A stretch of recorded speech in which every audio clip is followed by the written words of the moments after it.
Shalom, shalom, shalom, Israel. First off, giving all honor and praises to Yahweh and to his son Yahushua, with the battle axes of the Most High, coming to you with another Sabbath class. The name of today's class is Abomination of Desolation. Abomination of Desolation. Shabbat shalom to brothers and sisters that are watching online. Shabbat shalom to brothers and sisters in class. We say we want to make sure that we periodically bring out these classes to get in the feast of dedication mode. Sometimes brothers and sisters get into wicked Christmas mode. Want to get into the mode of the Most High, keeping His high holy days. So I know we bring these classes out, hints up to brothers that teach. They get into that feast of dedication mode, cover all corners. We say we want to kind of go through this history of the abomination of desolation. By a show of hands, any brother know what is the abomination of desolation? Any brother know? I know we kind of touched on it last show. See what brother's memory is. Is that where God has set up an abomination in the temple, claiming that he's like God? What was the abomination that he set up?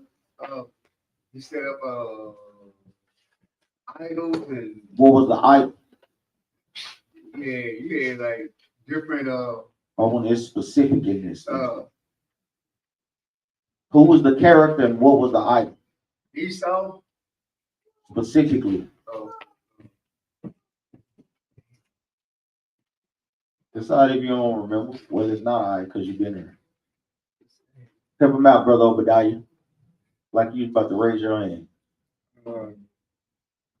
King Antiochus. King Antiochus, that's the character. All praise. What was the abomination that he set up? Different animal sacrifice, unclean animal sacrifice. Unclean animal sacrifice. Specifically what? The swine. I want to make sure that y'all understand that that is the abomination of desolation. It goes into Esau, because he's abominable to the Most High. And it goes into the sacrifices that they try to offer up, which is unclean animals. So we'll be touching on those things. First precept let's go to the book of Luke, chapter 8, verse 17.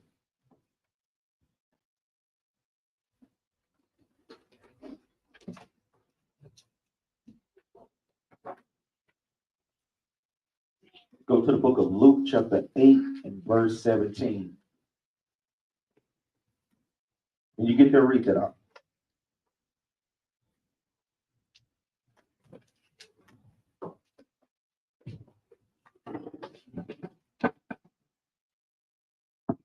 The book of St. Luke, chapter 8, verse 17. For nothing is secret that shall not be made manifest. Read it again. For nothing is secret that shall not be made manifest. So Christ is warning the disciples and the multitudes that nothing is secret that it should not be made manifest. Whether it's going into uncovering who the adversary is in the Bible, which is Esau, or uncovering secret sins that brothers and sisters deal in. Nothing will not be uncovered that is hidden, brothers and sisters. We cannot hide these things from the Most High. We always tell brothers and sisters, we just sit back and wait. Most High God reveal these things, man, if brothers and sisters are not properly repenting the way that they should. Do brothers and sisters go off? Most definitely. But you should be repenting behind it. If not, the Most High God will show your secret sins before the congregation. Read it again from the top of it. Book of St. Luke, chapter 8, and verse 17. For nothing is secret that shall not be made manifest. Read on. Neither anything hid. Neither anything hid. Also pertaining to what? The mysteries that are in the scripture. The Bible is a Bible full of mysteries.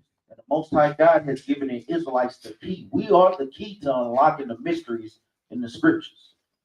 Like we say, it's a instructions on how to unlock it. First, you have to be what? Keeping the commandments. First, you have to repent as an Israelite. Then you have to read the Bible on how the Most High God instructed us to read. You have to have those three things to be able to unlock the keys and the mysteries in the Bible. If brothers and sisters are not following that pattern, you will not get the understanding thereof. Read on out. Neither anything hid that shall not be known, And come abroad. And what? And come abroad. Because we know that the Most High God's eyes is what? 10,000 times brighter than the sun. He's seeing and beholding all the ways of man and all the ways of what? Of the Israelites, man. Whether you're a good husband or a bad husband, whether you're a good wife or a bad wife, or good children and bad children. He see those things, man. We already know Esau's fate is sealed, man. What about brothers and sisters, though? What about Israel? That's the thing, whether or not brothers and sisters really want to make it to the kingdom or not, man. So we're going to kind of touch on those things, kind of manifold ways. Let's go to the book of Sirach, chapter 15 and verse 13.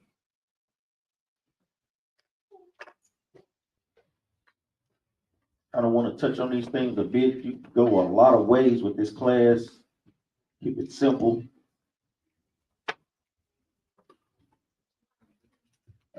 15 and 13. Sirach chapter 15 and verse 13. The book of Sirach, chapter 15 and verse 13. The Lord hated all abominations. Read it again. The Lord hated all abominations. So we see that the Most High God hates abomination. What is abominable? Anything that goes outside of God's laws, statutes, and commandments. Anything outside of that, the Most High God hates those things. Like how we read in the book of Deuteronomy chapter 22, verse 5, where it sees a man and a woman cross-dressing, that's abominable to the Most High. He hates that thing, man. He hates when men take on effeminate spirits, and he hates when women take on what? Masculine spirits. That sets us up to be an out of order nation. Most High God hates what? Abominable sacrifices. Now we know these sacrifices today are what, brothers? Spiritual. They're abominable, but they're spiritual sacrifices that we give up today. So we want to make sure that, guess what, we're doing things, guess what, in the spirit of the Most High. Read that again from the top. Sirach, chapter 15 and verse 13. The Lord hated all abominations. Read on. And they that fear God love it not. And if you fear the Most High God, hey, you will hate that thing too. Like we see many times, we have to break down to our brothers and sisters that are in Christianity. A lot of times that people been in church 20, 30 years and they still don't know that the Most High God hates. They still don't know. We bring it out every Sabbath on the corners. Romans chapter 9, verse 13, Malachi chapter 1. They still don't know that. They don't know that. And that's in the New Testament. What about the Old Testament? We have 6 things that the Most High God hates. Give me that out of the book of Proverbs.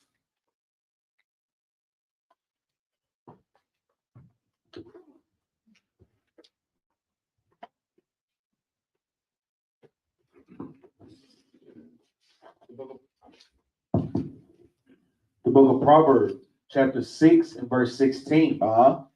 These 6 things do the Lord hate. So it's in Proverbs chapter 6, verse 16. Read on up. These 6 things do the Lord hate. Read on. Yea, 7 are an abomination unto him. Meaning the 7th thing is total completion. When you read about 7 in the scriptures, is going into completion. Read on up. Verse 17, a proud look. So the Most High God hates a proud look. Read on up. A lying tongue. A lying tongue. These are some of the qualifications or characteristics that Esau has.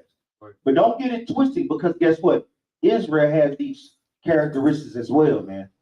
Read on up. A lying tongue. A lying tongue. Most High God hate that thing, man. When you're not bringing forth the truth.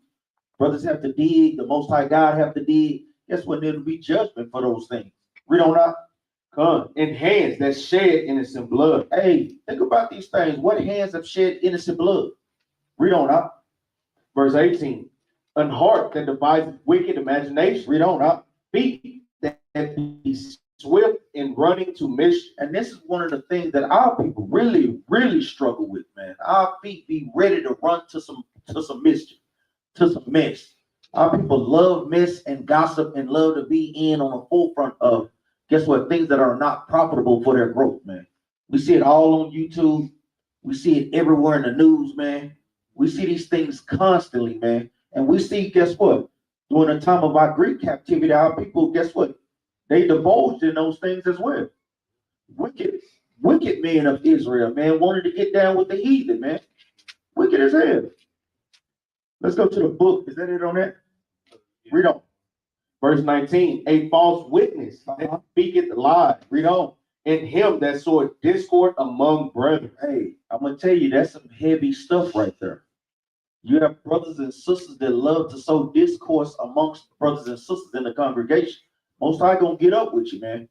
That's the secret that he will uncover in the midst of the congregation. Then you'll be thrown down in the midst of the congregation, man. Brothers and sisters want to make sure that we always are doing what? Worshiping in unity. Because the Most High God even tells us, if it is confusion or a disagreement, what should brothers and sisters do? Matthew 18 and 15. Go to that brother or that sister alone. Try to solve the problem. If y'all solve the problem, you what? You gain a brother or sister. If you don't, and if it can't go to that, then you do what? Go to the next step. Get a witness. Then if that doesn't work, you go to the next step, which is what? Bring it before the congregation. So these are the steps that the Most High God has given us to do what? To keep the unity amongst one another. Let's go to the book of Daniel. We'll go straight to it. Book of Daniel, chapter 8.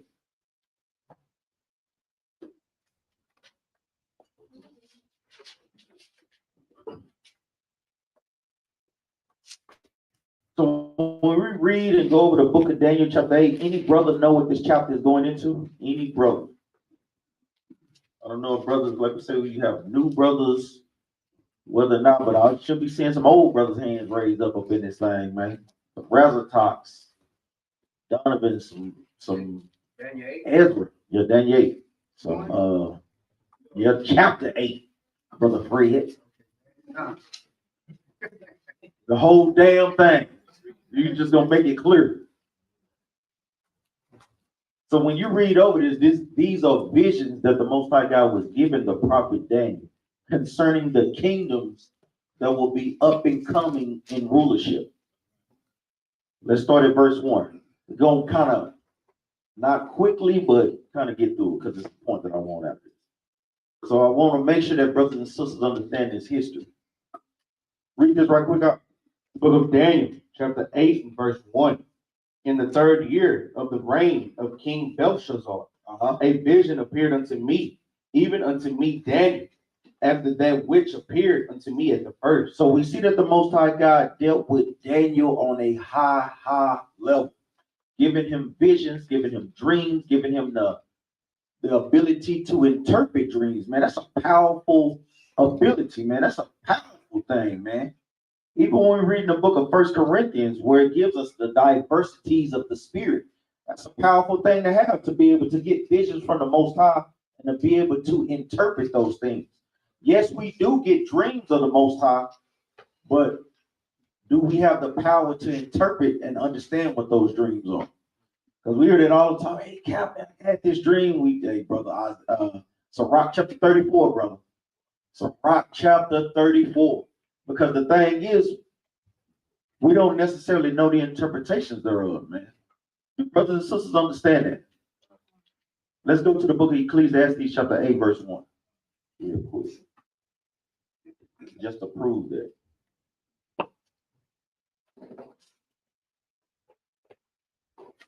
So we see that Daniel, the Most High God, was dealing with him on a high level. And this is the type of level that we want the Most High God to deal with us on, to know what to do in these last days. That's specifically what those things are for, on how to move in the last days when this possibly third abomination of desolation come upon us.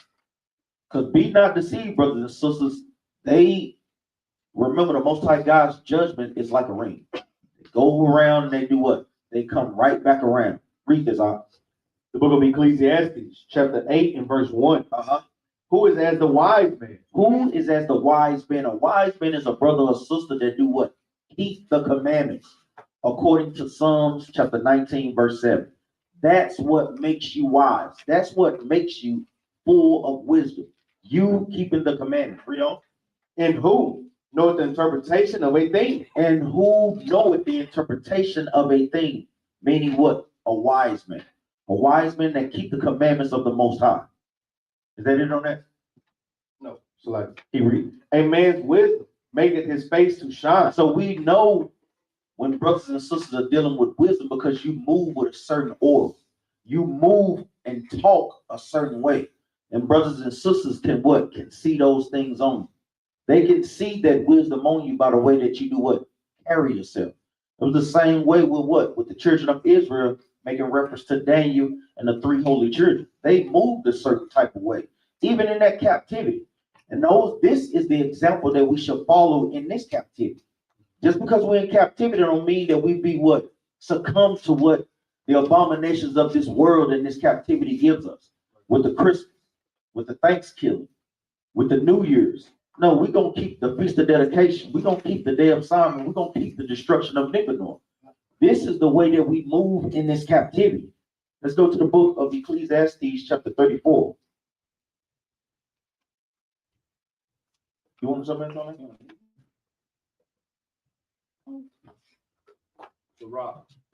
Sirach, chapter 34 and verse 1. Ecclesiasticus. Y'all know this. Title of the book, right? Make me think when brothers looking up, you ain't read the title before you read the book. It'll be all over, brothers, man. Sirach chapter 34 and verse 1. The book of Sirach, chapter 34 and verse 1. The hopes of a man, void of understanding, are vain and false. We don't know. And dreams lift up fools. So this is what the Most High God has given us the understanding on the dreams that we have. Read on. Whoso regarded dreams is like him that catcheth at a shadow. So he's comparing you getting dreams to catching a shadow. Can we catch a shadow, brothers and sisters? No. Meaning the interpretations of a dream are, guess what? Impossible if the Most High God is not sending them down firsthand. Best believe you don't know when the Most High God give you a interpretation of a vision. It's gonna be unlike anything you ever seen before, man. Anything. Read on, huh? Come. It's like him that catcheth at a shadow and followeth after the wind. So we can't catch the wind, we can't catch a shadow. Read on. The vision of dreams is a resemblance of one thing to another. Meaning you can see it in your dream, but you can't see it 100% clearly. We see faces in our dream, but can you 100% be sure that that's what you saw? This is what this scripture is saying. Read on, huh? Even as the likeness of a face to a face. Jump down to verse 6. Verse 6. If they be not sent from the Most High in thy visitation, set not thy heart upon them. So, like we say, we know when the Most High God is giving you the interpretation, because he'll give you a dream, then he'll give you the interpretation thereof. That's the key, and it's going to be unlike anything you have ever encountered. Read on, huh? For dreams have deceived many. And they have failed and put their trust in them. And we see that, man. This is the problem when brothers and sisters are trying to interpret dreams that are not sent by the Most High. They what? Lift up, meaning they could become a fool amongst brothers and sisters, man. Oh, I'm Yahushua. Or I was King David in my former life. I was Joan of Arc, like I'm coming to him in my former life. Y'all already know. Sister was bugged out, lighting her wrist. Thing should have caught on fire on the set. So we see that, guess what? We want to make sure that we stay in the spirit with these things. And the interpretation is the scriptures that the Most High God has given us in these last days. Let's go back to the book of Daniel, chapter 8. A little bit more. Yeah, go ahead. Huh? Let's go to Ecclesiastes right quick. Chapter 5. Go to verse 7 now. Ecclesiastes 5 and 7.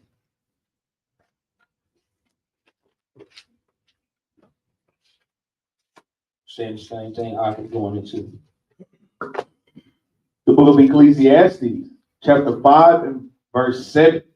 For the multitude of dreams and many words, Read. there are also diverse vanities. The Lord called these things diverse vanities. What Ak is touching on in Sirach chapter 34. Talking about the multitude of dreams and even in many words, man. Like the Lord called these diverse vanities. Read. But fear thou God. Because, and it's been explained too. Jump up to verse 3. This is the explanation of a lot of times why our brothers and sisters have dreams, right? It's been explained and read it. For a dream, so like in verse 3, for a dream coming through the multitude of busy. A lot of time when brothers and sisters have dreams, it comes through a multitude of businesses. Meaning the things that you do on a day-to-day basis, Guess what? You might do things all week long, then next week you mess around, might have a dream over. So you might see something on TV. That's right. It can be anything that triggers a dang on dream, right? Because y'all can say your eyes is always looking at something. You always seeing something. It never cuts off. Your ears never cuts off, right? So like you say, dreams, these dreams that come through a multitude of businesses, it could be anything, right? Because of just like, I forget the precept, but a brother can't go back and quote the whole day, his whole entire day. You can't even do that, right? That's how hard it is even to just have the interpretation of a dream. Dreams that are And a fool's voice is known by a multitude of words. right, going into the same thing we read in on verse 7 and in Sirach chapter 34, verse 1 on down. Go ahead.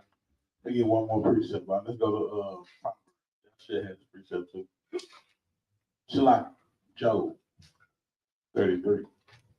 Like I said, you wonder why Barney was in your damn dream. Why was me and Barney walking to the grocery store? Right? Because these things never stop going in your head, but you don't perceive them. Let me show you how much you don't perceive dreams. Start at verse 14, Job 33. The Lord has to be dealing with you on a level as Joseph and Daniel to have you perceive and understand the dreams. Watch this. The book of Job, chapter 33, verse 14. For God speaketh one. What? For God speaketh one. What else? Yea, twice. Yea, twice, read. Yet man perceiveth it not. But you still won't perceive it. The Lord will bring us, and you wonder why. I know me for sure. I used to have the same dream over and over and over again. I would have the same dream over and over and over again. And the Lord is showing you that. Guess what? I will show you multiple things once or twice, and you still won't be able to perceive it. Read. In a dream, in a vision of the night, when deep sleep falleth upon men, and slumberings upon the bed. There we go. I had a dream last night. Camp, I had a dream last night. I read. Then he openeth the ears of men and sealeth their instructions. But see, in a dream, in a night vision, the Lord sealed your instructions. Then this is how you don't perceive dreams as much as the Most High God give you, because in the night vision and the dreams is when the Most High God seal you up for the next day of what you're doing. He's telling you which way you're going the next day. None of us really perceive that on a daily basis because our steps are guided by the Most High God. This is how much that we have dreams, but we don't understand them at all. Because the Lord in the night vision, He's setting up your instructions on what you do next in that dream. Read. Come. That he may withdraw man from his purpose. That He might do what? That he may withdraw man from his purpose. And hide pride from man. So this is how much that we know we don't perceive dreams. Because the Lord speaks to you in a dream, on a night vision, and He seals up your instructions on the way you go. This is every day. This is on an everyday basis that the Lord seals up your instructions. Well, tomorrow I'm going to wake up and this is what I'm going to do through the steps of the Lord. But you don't perceive that. You might remember one dream I had. Man, I remember this one dream, but the Lord gives you this every night. He seals up your instructions every night. So to be able to perceive that, like I said, the gifts, the varieties of gifts that one may have to perceive a dream, man, it's tough. That's why when everybody talking about, I had a dream about that, keep it to yourself, right? Because no, you over here eating pork, shrimp, catfish, and lobster at the same damn time. Talking about you got a dream that you want to tell me about. I'm good on that. I can't perceive my own damn dream that the Lord gave me last night. Barney was at the grocery store with me. I don't even know what that's about. I ain't eating no pork and no catfish though, right? So go ahead. I just want to put that other precept. That's another precept for your dreams. That's how much we dream or don't perceive it. It's an every night thing that the Lord deals with you. Seal it up your instructions on the way that you go for the next day. You have no understanding of it. You just go that way. Think about it. You might go to work the same way every night. But the Lord will seal up your instruction the next day, and you go the opposite way. You go to the route, the service road way today. I'm gonna cut down this way today. I'm gonna go to work this day today. This to work this day on this side of the town. Then guess what? Lights. Sorry, like, damn. Why did I come this way? The Lord set up your instructions on that day, man. You to perceive it. Go ahead. You got Daniel's vision of the ram and the goat. Just pull it up. No. So let's go back to the book of Daniel, chapter 8, and verse 1. Yeah, you can leave that there. Which one? This one Nah, right here? Okay, right there. Go back to the book of Daniel, chapter 8, verse 1.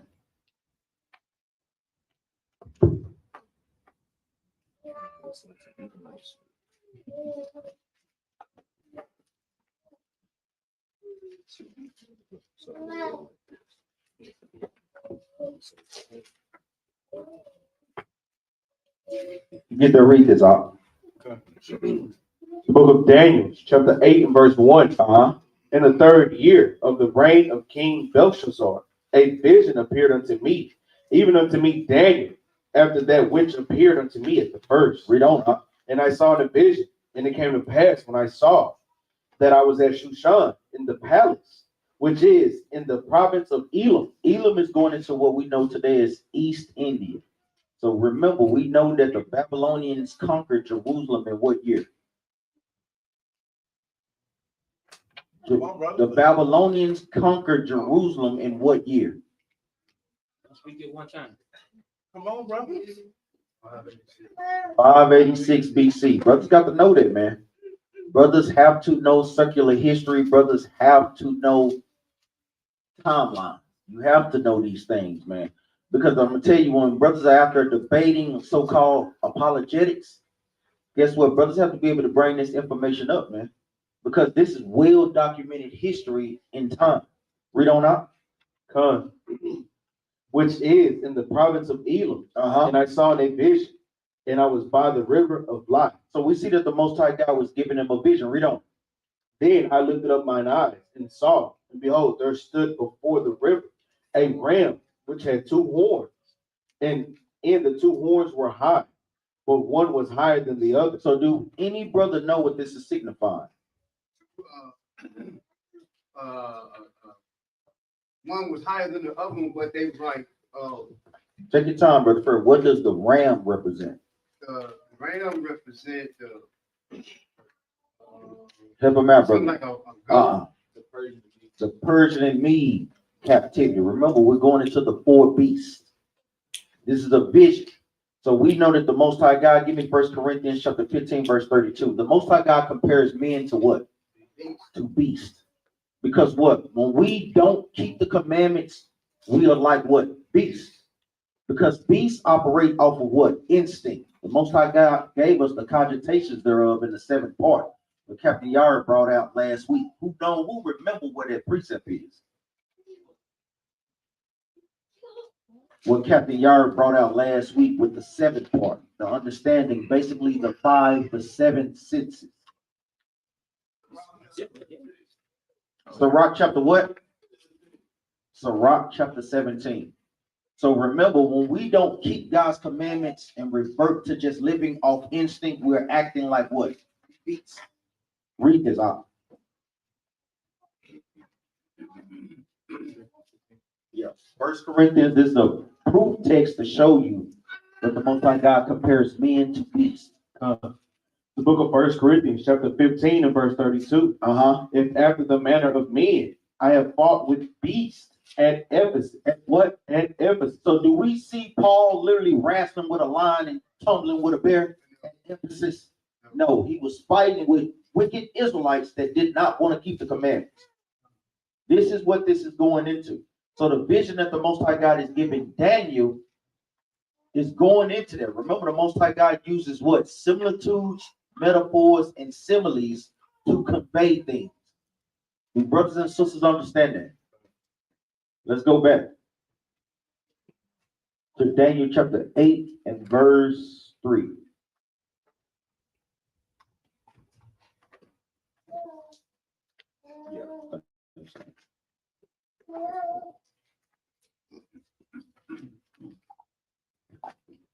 The book of Daniel, chapter 8 and verse 3. Then I lifted up mine eyes and saw, and behold, there stood before the river a ram which had two horns, and the two horns were high, but one was higher than the other. And the higher came up last. Jump over to verse 20. Verse 20. The rams, The what? the ram, which thou sawest, having two horns, are the kings of Media and Persia. So y'all want to make sure that y'all precept that back and forth. A lot of times we just getting straight to the point. If you just read in context, a lot of the times the Most High God gives you the interpretation. Jump back to verse 4. Verse 4. I saw the ram pushing west and north and south. So we see that the Persian and Medes started to do what? Push westward and southward. Meaning they started to do what? Conquer and expand. Do me a favor, I'll pull it up. Pull up the Persian and Mede territory. They started to expand.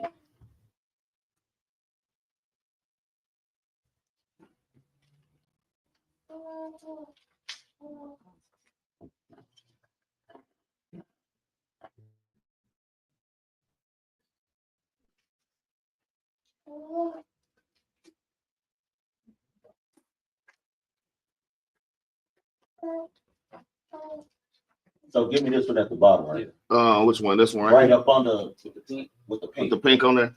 All right, I got you.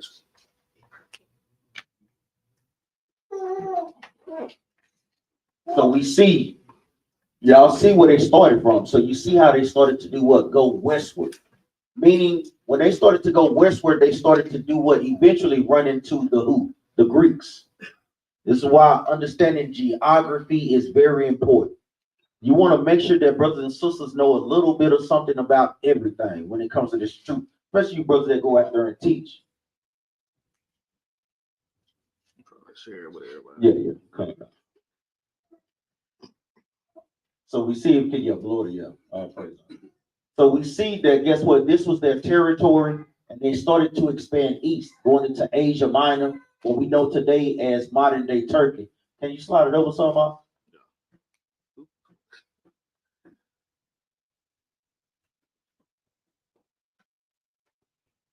Because I want that whole part back over there. My Back bad. by the no, you got it. It was kind of lag. Yeah, it's lagging. So we see where Macedonia is. Point to that. Can you I see might that? go back. Yeah, right there. I might have to go back. Come on. Trying to get it back. I Yeah, had nah, you got it. Damn. It was blew all the way up. Damn, my bad. Nah, yeah.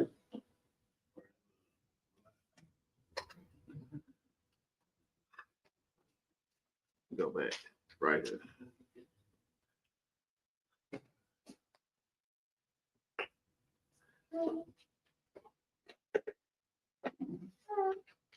Man, like computer look glitchy, man. So what we want to push it over? Yeah, I want it all the way because I Okay. want to see Greece towards the left.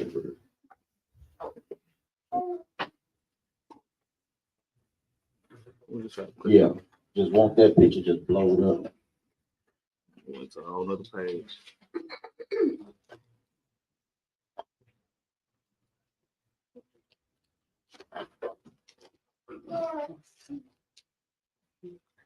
Don't worry about it. We'll leave it like that. Okay. So we see this area, that green area toward this pink over here by the Mediterranean Sea. Yeah, you right there. That area, slide over some more. That will be what we would call today Greece. So we see how they was doing what? Pushing their kingdom, expanding it what? Westward. This is what verse 4 is going into. Read it again now.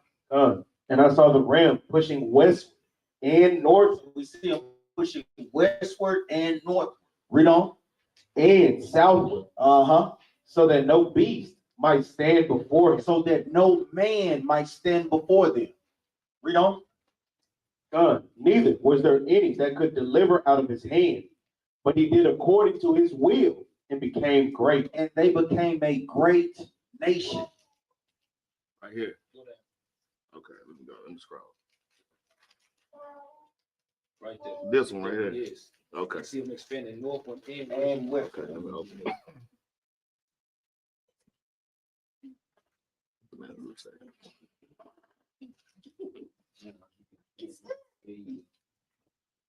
it's a little blurry.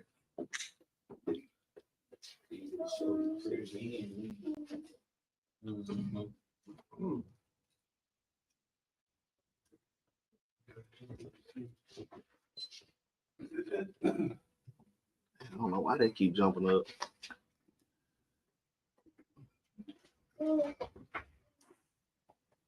We got crackhead internet. Yeah, that mother trip. It's just like it's like the computer is just glitching, man. It won't stay still.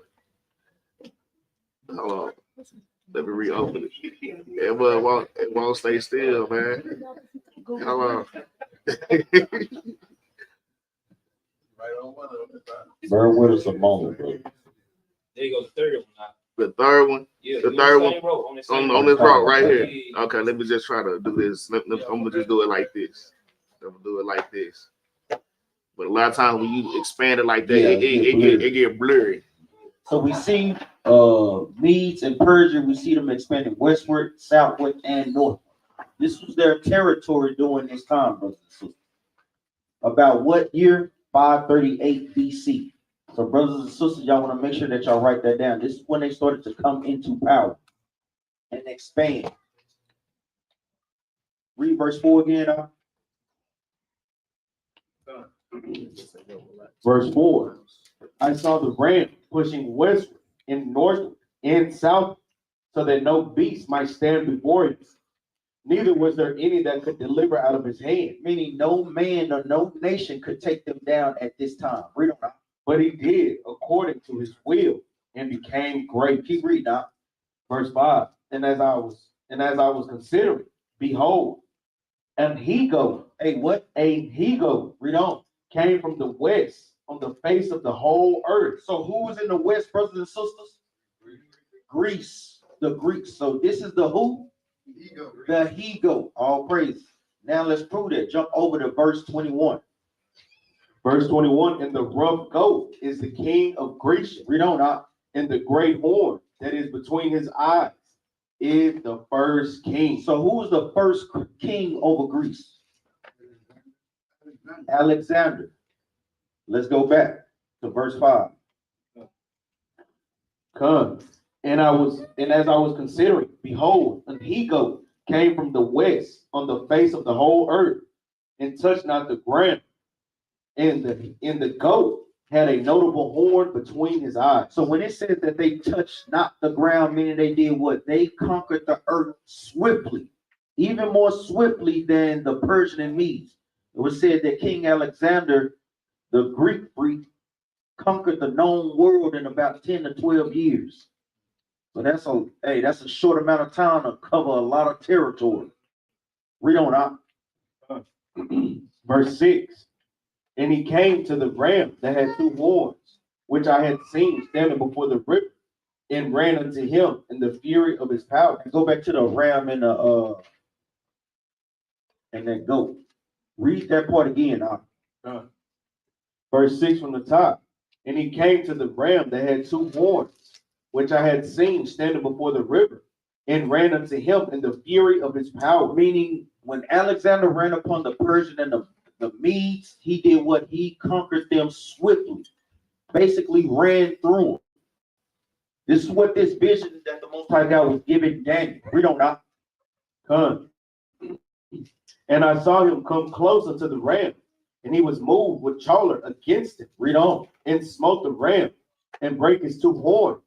And there was no power in the ram to stand before him. Meaning he broke down the Persian and Medes unity. Read on now. But he cast him down to the ground. Read on. And stamped upon him. And there was none that could deliver the ram out of his hand. Read on now. Therefore the he-goat waxed very great. Meaning when the Greeks came into power, they waxed very great. Read on now. And when he was strong, the great horn was broken. And four, it came up four notable ones. It says that when he was strong, meaning at the height, that's when we see Alexander the Greek die of syphilis. Read on up. Came up four notable ones toward the four winds of heaven. So who are the four notable ones that came up after Alexander? The four generals. Who can name them? Who said wrong? The four generals. Who were Alexander's, the Greek four generals? Caesar. No. Start over. Brother Jonathan, who you got? Okay. Hold on. Pray. Don't jump out there like that, man. Come on, man. Got to ask the sisters on the side, man. Matter of fact, what sister got it? Go ahead, Sister Janice. So Cassandra, We have Cassander, was one of Alexander's generals. Lysimachus was the second one. Brothers that don't have it, write it down. Brothers be looking like a fool out there trying to teach this. Because this question might come up.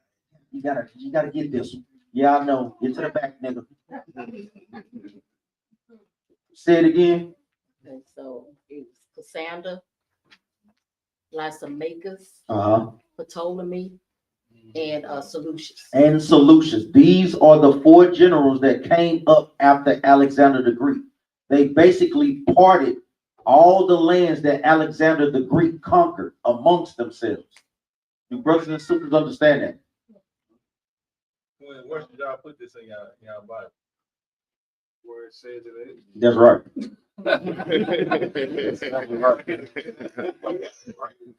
Yeah, right. I'm gonna tell y'all, main thing, put it right here in front of First Maccabees. You see, read captivity with the film. You can see Alexander. Everybody, come on, man. Right here. Come on. That's right. That's the beginning of Alexander, and it follows by from the 14th. And the reason why to write it down like that is because you brothers and sisters gotta think about this. You being this truth, you can go 4 or 5 years and don't cover something else that you ain't covered in a long time. When you go back and you reread something, oh dang, I forgot about this. Yes, you do forget. All right, go ahead. So the brothers and sisters have it. Keep reading out. Verse 8. Therefore, the he-goat waxed very great, Meaning Alexander conquered many nations. Read on out. and when he was strong, the great horn was broken. Meaning he died because we know he was a homosexual. Read on out.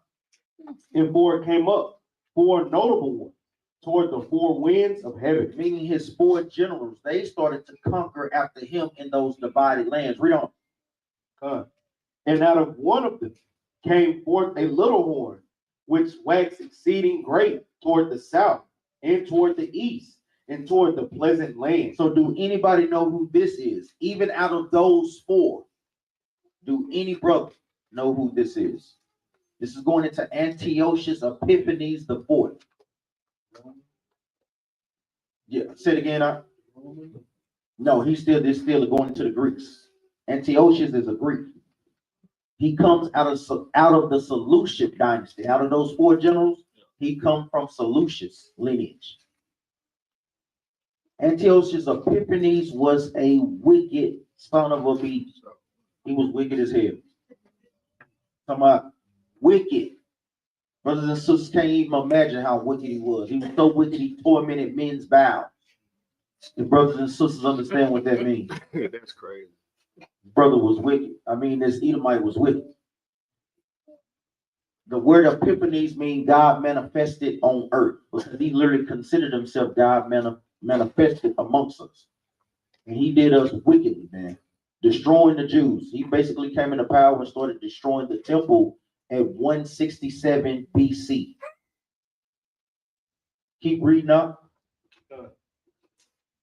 Verse 10. And it waxed great, even to the host of heaven, and it cast down some of the host and of the stars to the ground. And it cast down some of the hosts and the stars to the ground. Who are the stars on the planet? The Israelites. Let's get there. Let's go to the book of Revelation. Remember, the Bible is written in coded messaging.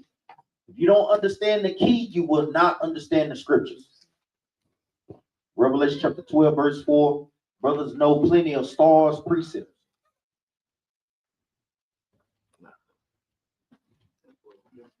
Yeah. The book of Revelations, chapter 12 and verse 4. And his tail drew the third part of the stars of heaven, and did cast them to the earth. So we know that this is going into the southern kingdom. When the Romans basically came into power, they cast down to heaven the stars of heaven, meaning the Israelites. They put us into what? Captivity. They put us on a lower level. This is a precept for what? for stars. Stay with me, brothers. Let's go back to the book of Sirach, because I can see our brothers is looking. Let's go to the book of Sirach for another precept for stars. Sirach chapter 44. Start at verse 21.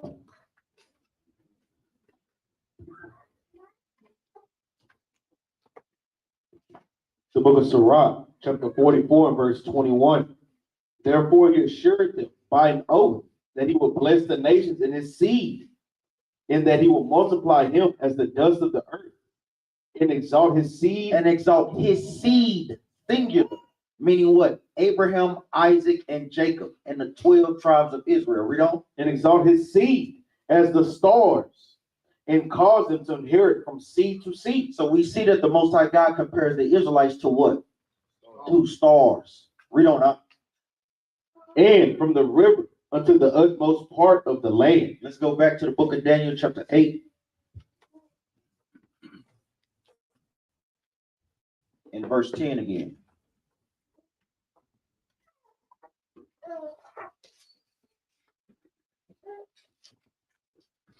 The book of Daniel, chapter 8 and verse 10 from the top. And it waxed great even to the host of heaven, and it cast down some of the hosts and of the stars to the ground, and stamped upon them. Meaning when Antiochus came into power, he tore the Israelites up, man. Tore us up, put us in captivity, sold us to slave traders, going into Nicanor, then did what? Tore down the temple. Read on now. Verse 11, yea, he magnified himself even to the prince of the host, and by him the daily sacrifice was taken away, and the place of his sanctuary was cast down. So not only did he tear down the temple, he also stopped our what? Daily sacrifices. Let's go to the book of Numbers, chapter 28 and verse 1. He stopped the daily sacrifices. This is what this is going into. Because how many times did we sacrifice in a day? Do any brother or sister know? How many times did we sacrifice in a day? Let's read it then. Say it again now. Twice, When? in the morning and in the evening. Oh, praise, brother Fred. You get there, read this out. The book of Numbers, chapter 28 and verse 1. And the Lord spake unto Moses, saying, command the children of Israel, and say unto them, my offering and the bread, and my bread for my sacrifices made by fire, for a sweet savor unto me, shall you observe to offer unto me in their due season. Keep reading.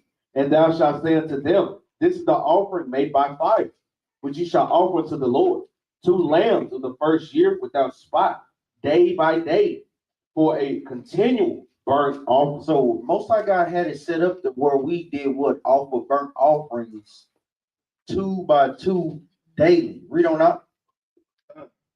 Verse 4, the one lamb shalt thou offer in the morning, and the other lamb shalt thou offer at even. So like Brother Fred said, we had one offering in the morning, then we had an offering in the evening. Daily sacrifices. This is what Antiochus came to do what? To stop when we read in the book of Daniel chapter 8. Let's go back.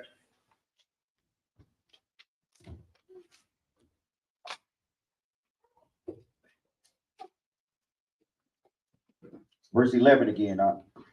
Daniel chapter 8 and verse 11. Yea, he magnified himself even to the prince of the host, and by him the daily sacrifice was taken away, and the place of his sanctuary was cast down.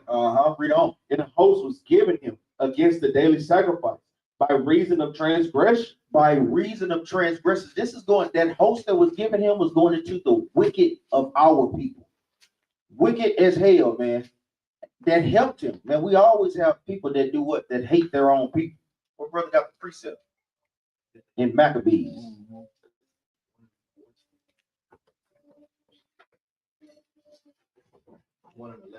Let's get that.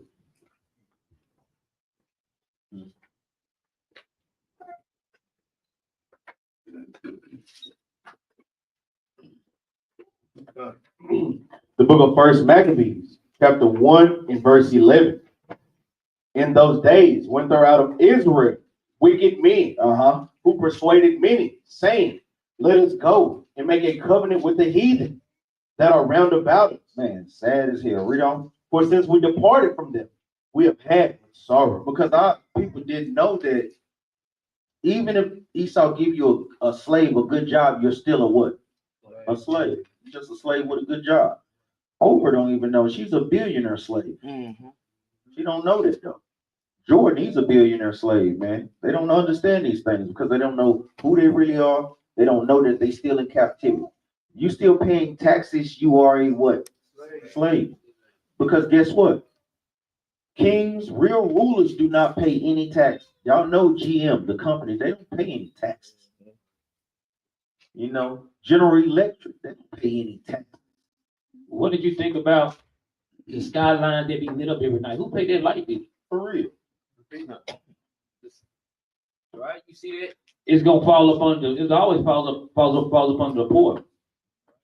Jump up to verse 10 on that first Maccabees. Verse 10.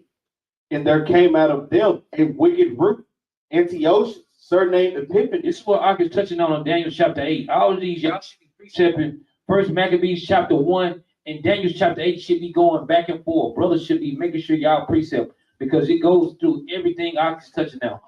From verse 1 all the way down is going through, right? Going through history. So brothers and sisters should be going back and forth, right? Showed you how the Greeks came into power with the free Alexander. Now it's talking about the little one, what Ark is touching on, Antiochus Epiphanes, right? Read.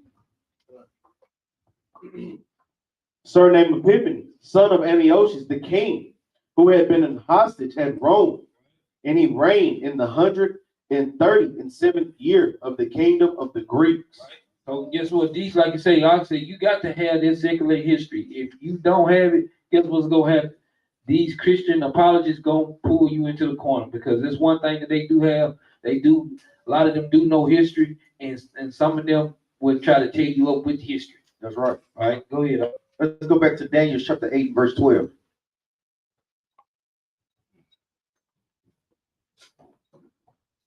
The book of Daniel, chapter 8 and verse 12. And an host was given him against the daily sacrifice by reason of transgression. By reason of transgression, because our people wanted to be wicked and follow their ways. This is the wicked of the transgression. Read on. And it cast down the truth to the ground. And it cast down the laws. That's what the truth is according to what? Psalms 119, verse 142. They stopped teaching the laws of the Most High. So that's why we see our people in the decayed state that they're in right now. Because guess what? Truth is not going out. It's not going out, man. That's why we see the sisters out of order, brothers out of order. We see children totally out of order.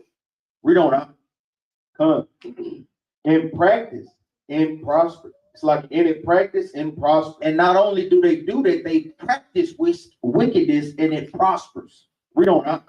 Then I heard one saint speaking, and another saint said unto that certain saint which spake, how long shall be the vision concerning the daily sacrifice and the transgression of desolation, to give both the sanctuary and the host to be trodden underfoot? So now you got the saints, which are the Israelites, asking in this vision.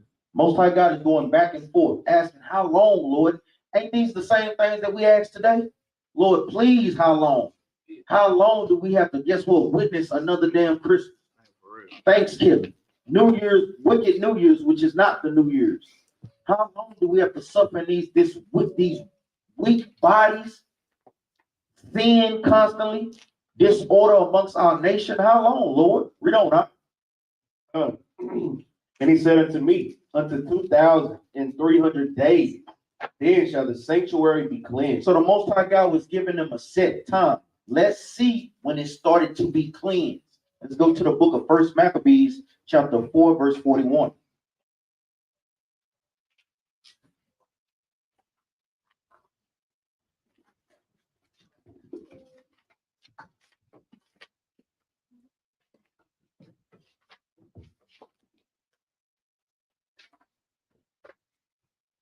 The book of First Maccabees, chapter 4 and verse 41. Then Judas appointed certain men to fight against those that were in the fortress until he had cleansed the sanctuary. Read that again. First Maccabees chapter 4 and verse 41. Then Judas appointed certain men to fight against those that were in the fortress until he had cleansed the sanctuary. Until he had what? Cleansed the sanctuary. So we see that, guess what? Who was that person to stand up to start cleansing the temple? Judas Maccabees. So this is how the vision is coming together. Because I want brothers and sisters to pay attention. Because I got a question to ask brothers and sisters after we get through going through some more of this. I want to see if brothers and sisters catch it. Was that it on that up? Read on up. Verse 42. So he chose priests of blameless conversation, such as had pleasure in the law. This is the brothers that we want to roll with. We want to roll with brothers that, guess what, that have pleasure in keeping the laws of the Most High. That constantly want to talk about God's laws and how we can keep it more perfectly. This is the conversation that brothers should be having on the new moon, on the dedication, on the feast days. These are the conversations that brothers should be having, man. How can we keep the law more perfectly? What things could we input amongst our congregation to make it roll more smooth, to make the Most High God more happier? You know not? It's like verse 43. Who cleansed the sanctuary and bared out the defiled stones into an unclean place. Read on.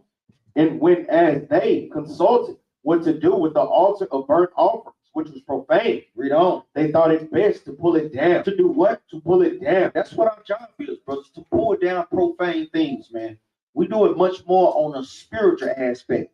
But then when the 144,000 step on the scene, that's going to be on a physical aspect. Because we're going to be making brothers and sisters adhere to the law, man. It ain't going to be no games played. So brothers and sisters have to take this opportunity to do it liberally right now. Read on out. Lest it should be a reproach to them, because the heathen had defiled it, wherefore they pulled it down. Wherefore we pull these things down that the heathen defile, man. This is what this class is all about, man. Let's go back to the book of Daniel, chapter 8. Now I want Daniel's chapter 9.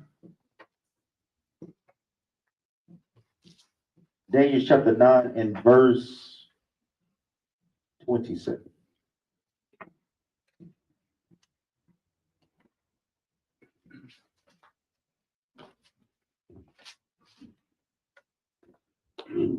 The book of Daniel, chapter 9 and verse 27. And he shall confirm the covenant with many for 1 week. That 1 week is not a literal 1 week. This is where brothers and sisters have to go back and watch the class, the 70 weeks that we did. Meaning 1 day equals a what? A year. So brothers have to understand the math that goes into that. Going to 490 days or weeks, Salakia. 490 weeks. Read on up. And he shall confirm the covenant with many for 1 week. So that 1 week equals how many years? 7 years. Thanks, I'll read on. And in the midst of the week, he shall cause the sacrifice in the oblation to cease. Meaning they did what? Stopped us from sacrificing unto the Most High. Read on up. And for the overspreading of abomination. Of what? Overspreading of abomination. Read on. He shall make it desolate, even until the consummation, in that determined shall be poured upon the desolate. The consummation is when they came and consumed the nation of Israel and made it desolate. This is what this is going into. Let's go to the book of First Maccabees, chapter 1 and verse 46. Because what were the abominations again? Do any brother remember? One at a time. And what and who was it? Antiochus. Antiochus. Remember, I want brothers to be specific. What race was Antiochus? So you want to just word it, the Greeks sacrificing swine's flesh. That was the abomination. Read this out. The book of First Maccabees, chapter 1 and verse 46. That is the abomination of desolation. Read on. And pollute the sanctuary and holy people. Let's jump up to verse 41, get more context. The book of First Maccabees, chapter 1 and verse 41. Moreover, King Antiochus wrote to his whole kingdom that all should be one people. It's the same thing that they do today. America, all one under one nation. Like we always say, for us to join them, somebody got to be on top, somebody got to be on the bottom. We always get the short end of the stick when we join unto them, and our people cannot see it because they get what? Good paying jobs. That makes no sense. Read on now, but we own the planet Earth. Read on. Verse 42. And everyone should leave his laws. So all the heathen agreed according to the commandment of the king. So the heathen agreed. Read on now. Yea, many also of the Israelites. We have wicked Israelites. Read on now. Consented to his religion and sacrifice unto idols and profane the Sabbath. Because we have brothers and sisters that still do that today, profaning the Sabbath. Not coming to class. Guess what? Buying and selling, doing whatever the hell they want to do on the Sabbath. This is the Lord's day, man. We should be dedicating our time solely to the Most High on this day, man. Read on up. Come. Verse 44. For the king had sent letters by messengers unto Jerusalem and the cities of Judah, that they should follow the strange laws of the land. And this is what America do today. They, by publicizing, by constantly advertising on TV, make you susceptible to do what? Giving in unto those things, man. At your jobs, constantly trying to bug and ask you, is you coming to the Christmas? No, I ain't coming to no damn Christmas party. And give me my damn bonus check.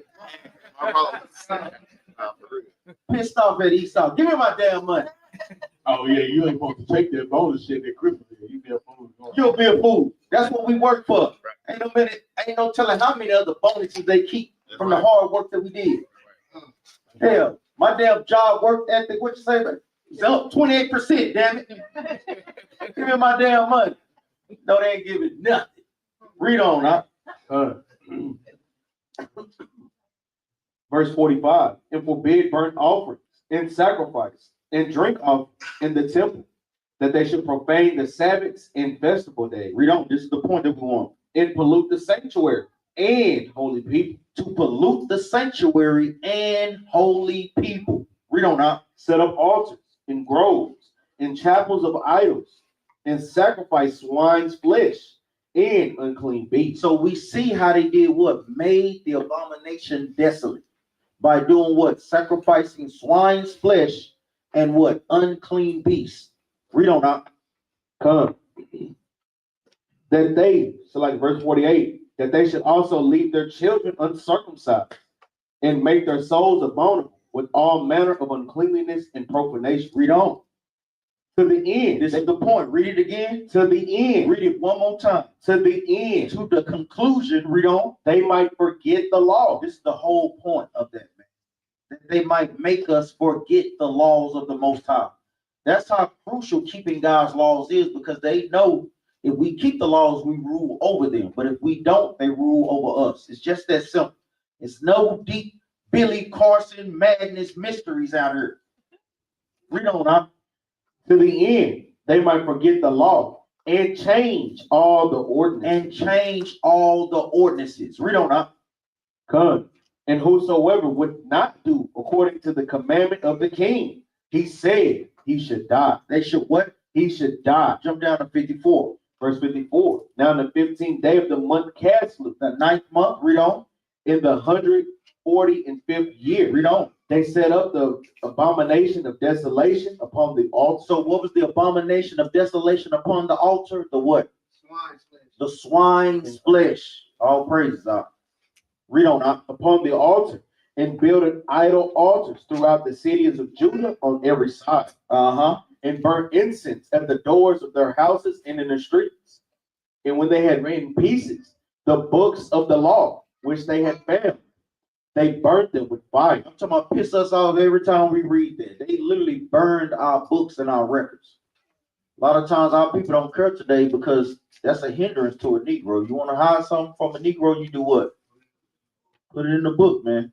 And we ask brothers and sisters, when the last, what book is the last book you read. Go ahead. Man, that is pretty wild. But I'm asking y'all brothers and sisters a question about this. Did we, as a nation of people, did we just give in to them and just let them do what they want to do? No. How did they do it? Force. Forcefully, right? So, like, this goes into what, brothers and sisters? What y'all think what this goes into? Curses. And he shall put a yoke of iron upon thy neck until he what? Until he destroyed thee. Right? Jump up to verse 35. Verse 35. They stored it also with armor and victuals. And when they had gathered together the spoils of Jerusalem, they laid them up there. And so they became a sore snare. Read on. For it was a place to lie in wait against the sanctuary, and an evil adversary to Israel. The Lord called him an evil adversary to Israel. Right? Just think about it. The nations that come up against Israel, all these nations are evil adversaries. Right? And you know what? And our people, they love that thing, man. That's right. Right? They love an evil adversary. Our people love evil anyway. Right? We are prone to loving evil because our minds are set up this way. Right? Read on. Come. Thus they shed innocent blood on every side. Hold on. What did they do? Thus they shed innocent blood on every side. And did what? Of the sanctuary.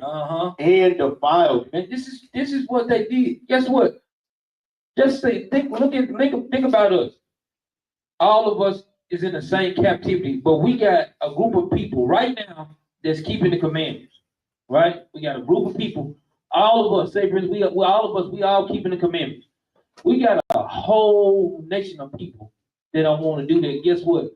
And when people come in, they start killing the so-called Black, Hispanic, Native American. Guess what? We are the innocent blood.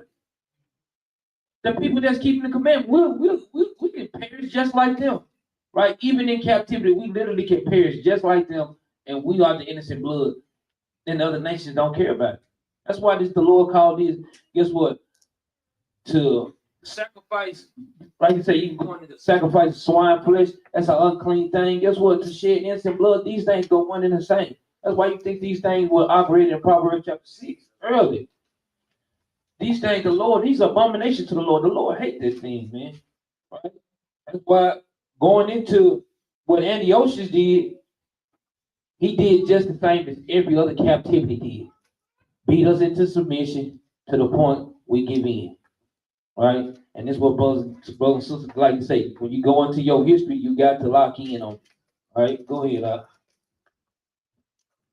This is a heavy class if y'all not really seeing what's going on. Because this is the start of us losing, becoming a great nation and being a great nation. This is the start of it right here.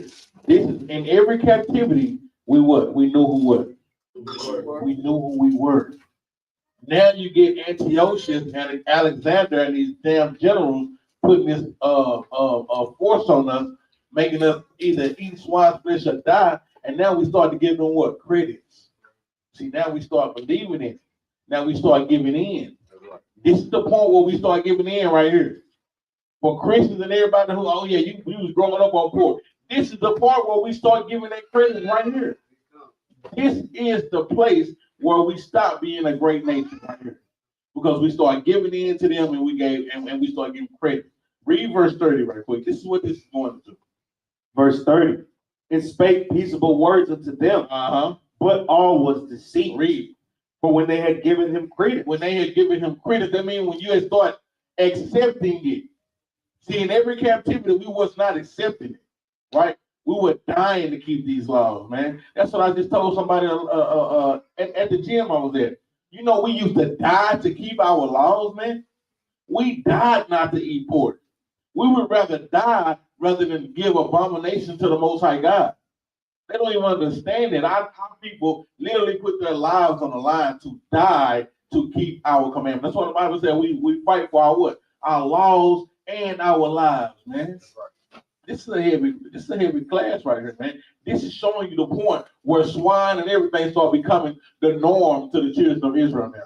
Because now, like I read in 50:51, it's either you get down or you what? Or you lay down. Antiochus in there put a heavy burden on us, man. And guess what? We gotta fight back, man. That's why we fighting back right now, because this was heavy, man. This is the point where we gave credits and gave in.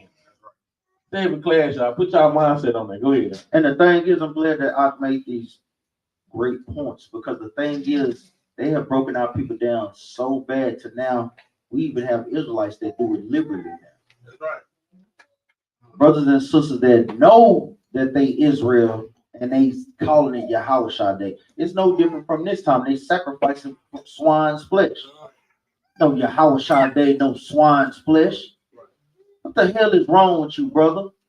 That is crazy. That is total madness, man. That's how destroyed our people are.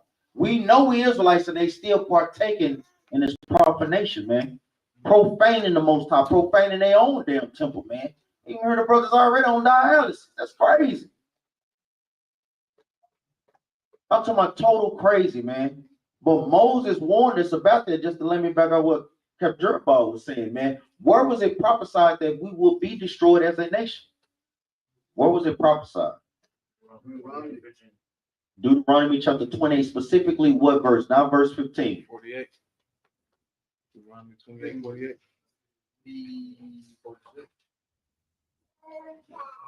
You said 48, huh? Yeah. No. I mean, yeah, but that's not the one. That is able to, but not specific. Jump down to verse 52. Because Moses prophesied these things. We didn't understand it today. Like a lot of times. We don't know how these things are being played out in real time. Prime example. Let's see if sisters are paying attention. So when we read in the book of Isaiah, chapter 3, where it talks about sisters' hair falling out. How was that fulfilled? Any sister? How was that literally fulfilled in real time? Do sisters understand what I'm asking? Yes, and all that. So what you have, Naya? No. Yes, but what caused it? That's part of it, but what is the other main part while sisters was losing their hair? Perm. You was gonna say that thing? All praise. So you have perms and weaves because our sisters didn't like their hair. We see how now that prophecy played out. Like, damn, that's how the Most High God made that happen. They destroyed their own hair by putting perms in their hair. That's right. So now we see the sisters that don't have much hair, them Israelites. It's plain. Them Israelites. Now we ain't saying all sisters are bald headed, but there's a lot of sisters out here. I'm going bald. It talks about us here being forehead bald. I know I'm Israelite, David. Shoot. Leviticus 13 and 40. I mean, it is what it is. But we see how these things are being played out. This is the same thing, how these things are being played out. Read verse 52. Book of Deuteronomy, chapter 20, verse 52. And he shall besiege thee in all thy gates until thy high and fenced walls come down, wherein thou trusted throughout all thy land. And he shall besiege thee in all thy gates throughout all thy land, which the Lord thy God hath given thee. So I got a question, brothers. When did this happen, Rasatah?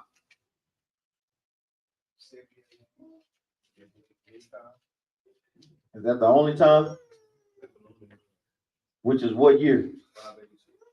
So we see it happening in 586 BC when the Babylonians came.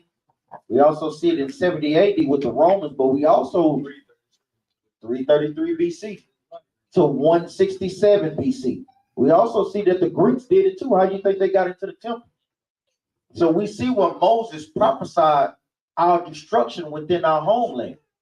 These are dates that brothers and sisters need to write down. Read on out. Verse 53.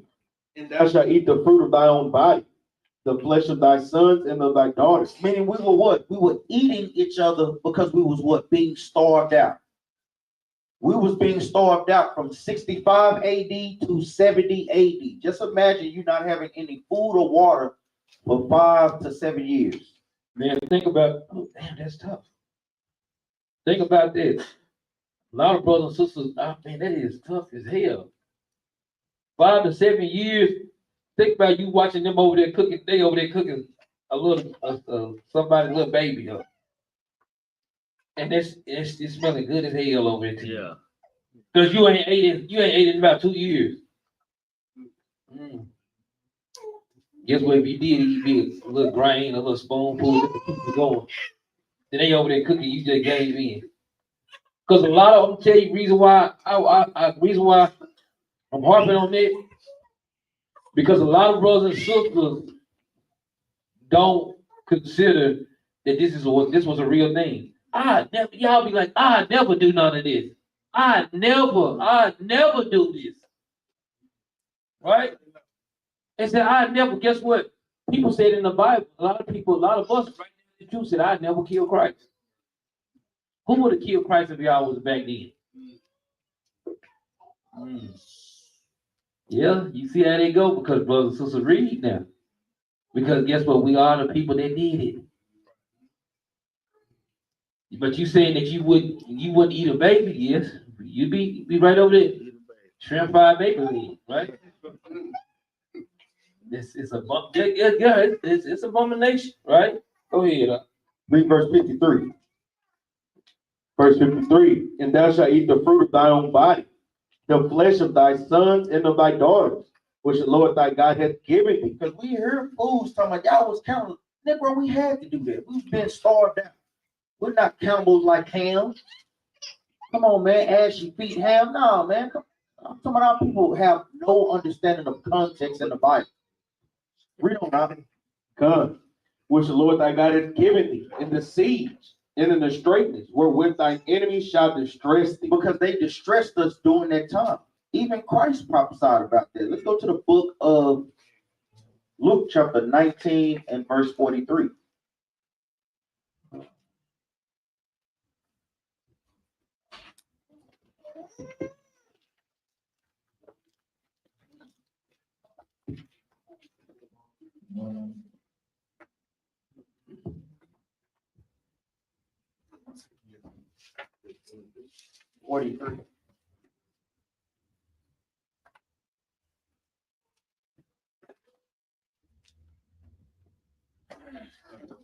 The book of St. Luke, chapter 19 and verse 43.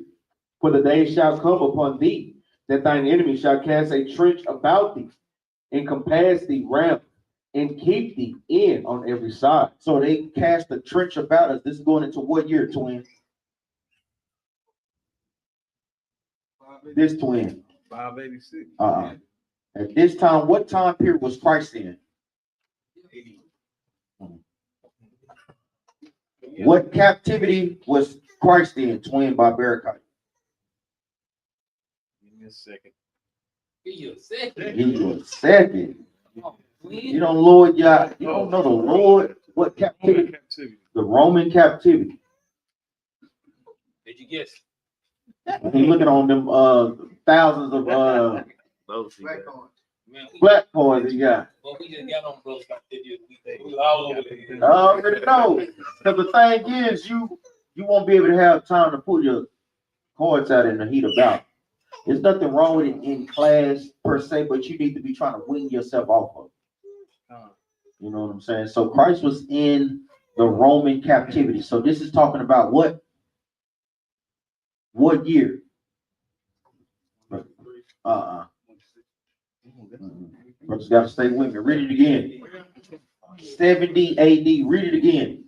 Come, the book of St. Luke. Lock in. I'm gonna tell y'all got to rebuke the distraction spirit. I see it, over, brother. Christ gonna come before Christ. For real. Come on, man. That's why we always try to do what? Build a time. It's not a coincidence. We always action all about what? Major captivities. Twin, name the 7 major captivities right quick. No. Hell no. You can't do it, twin. I don't know, like in order. I know. Renaud, help him out.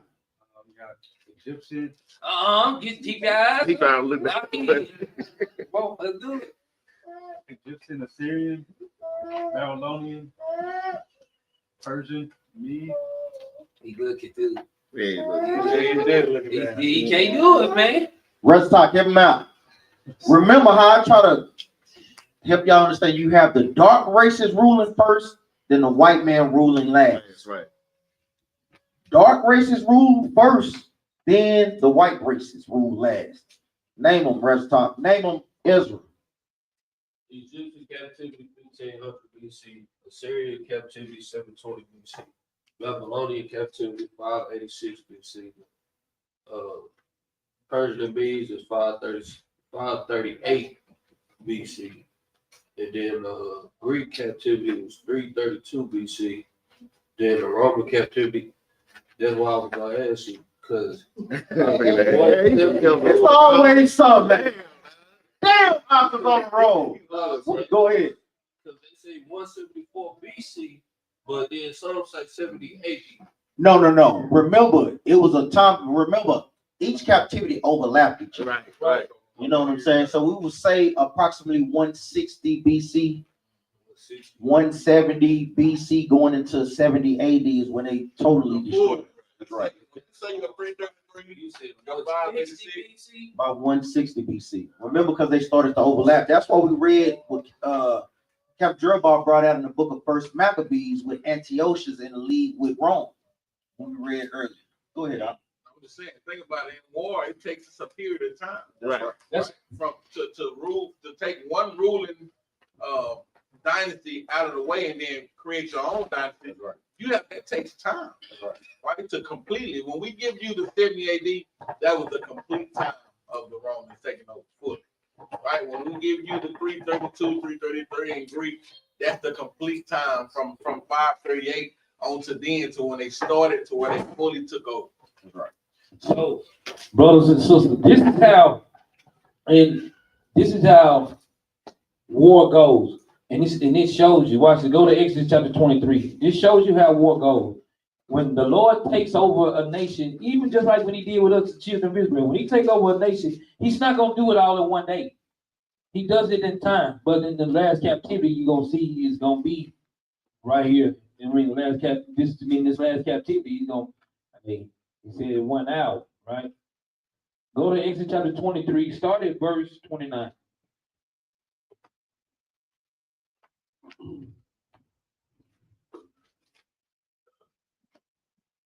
You get that?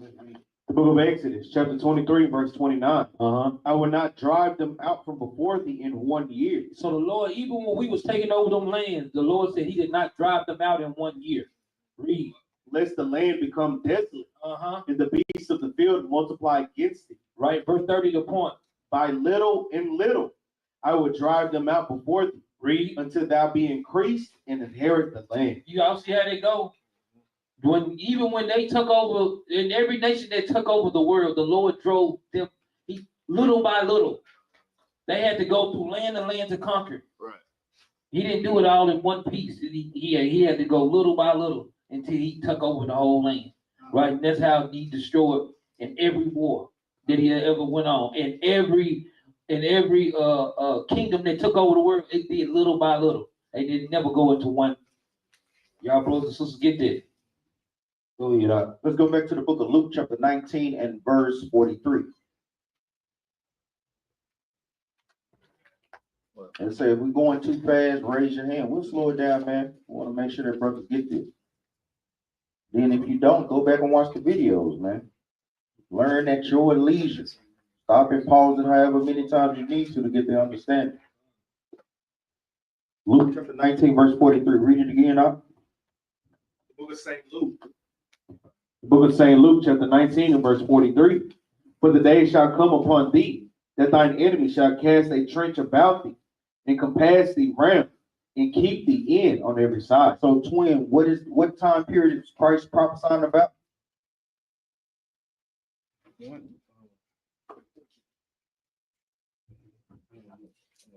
You better not get this wrong, bro. We need to come on, man. Lock in into it. Roman captivity, the What year? 186. You love that 186, don't you? 70 AD. So what your brothers put right next to that precept? 70 AD. Don't write it on no flashcard. Write that mug right up in there. 70 AD. Because this is the same thing that we just read about that Moses prophesied about in what? Deuteronomy 28, verse 52. Y'all link up the precepts. That's how you link it up to make the Bible real. Luke chapter 19, verse 43. Put 70 AD. Also put Deuteronomy 28, verses 52.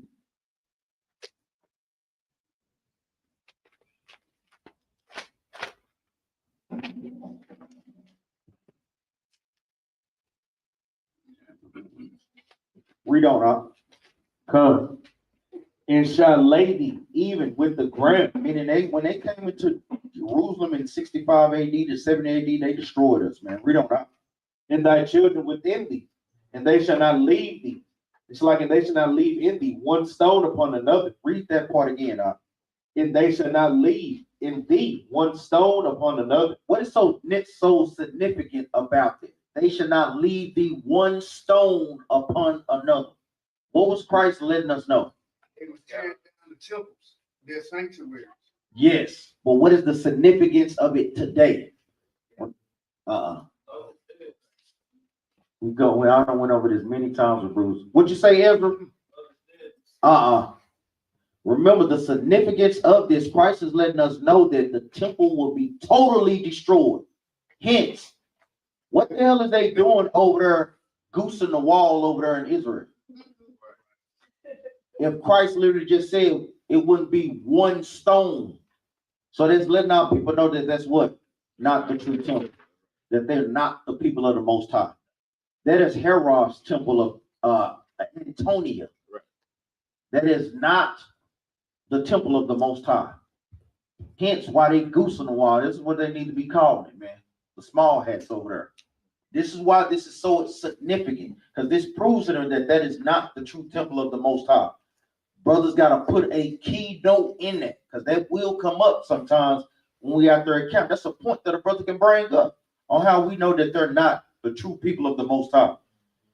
Read on up. And they shall lay thee even with the ground, and thy children within thee, and they shall not leave in thee one stone upon another, because thou knowest not the time of thy visitation. Give me the book of Matthew chapter 24, verse 15.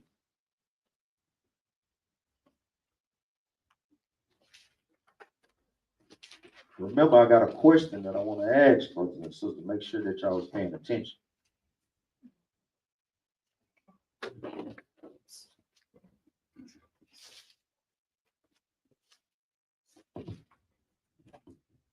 The book of St. Matthew, chapter 24, verse 15. When ye therefore shall see the abomination of desolation, spoken of by Daniel the prophet, stand in the holy place. Whoso readeth, let him understand. Read that last part again. Whoso readeth, let him understand. Whoso read it, let him understand. Meaning what? The Most High God has given us a message. What is the thought? So how many abominations of desolations were there?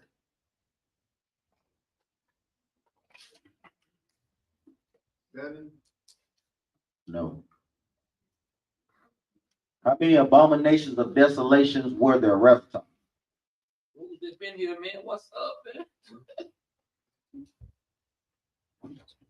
You think or do you know? I remember two. What is the two? Swine's flesh and the. Help him out, Brother Jonathan. What you got? How many were there? Yeah, you going time period. We talking about time period. How many abominations of desolations were there? We just went over one dealing with what nation? The Greeks. Christ is prophesying about another one, which is the who? So how many is that? Two.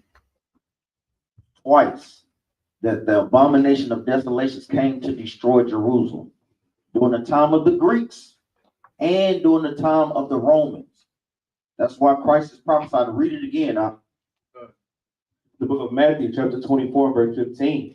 When ye therefore shall see the abomination of desolation spoken of by Daniel the prophet, stand in the holy place. Whoso readeth, let him understand. It says, whoso readeth, let him understand. Give me the book of Job, chapter 11 and verse 6.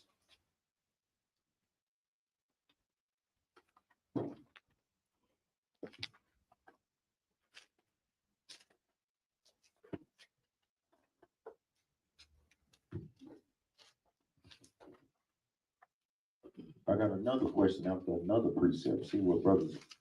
Well, I'm asking these questions, see if brothers in the spirit rocking in the same spirit as us. I want to make sure their bruise be on one accord, man. This is how we train brothers to be on one accord with us, with these classes. Making sure we thinking the same, we're on the same accord. Like I say, and brothers are trained to see where they need to get to be on that level. Read this right quick, guys. The book of Job, chapter 11 and verse 6.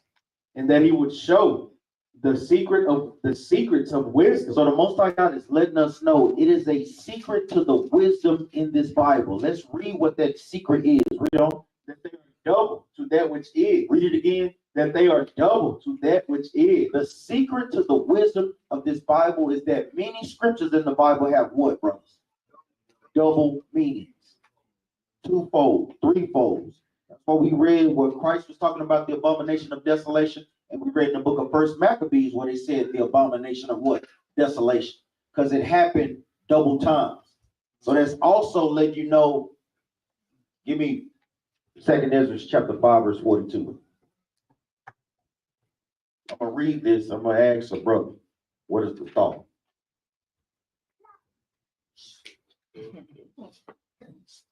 Yes, I am. Somebody, no.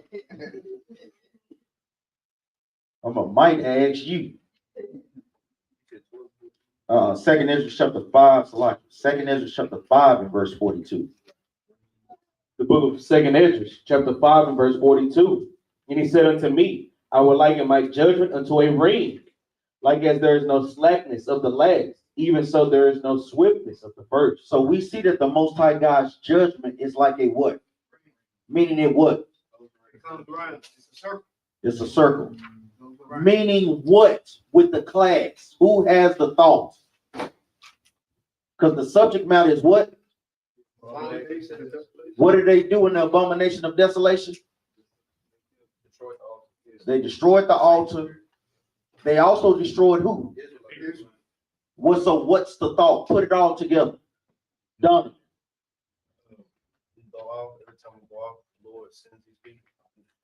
So bring it up to today. Lord is showing us right now, physically turn down.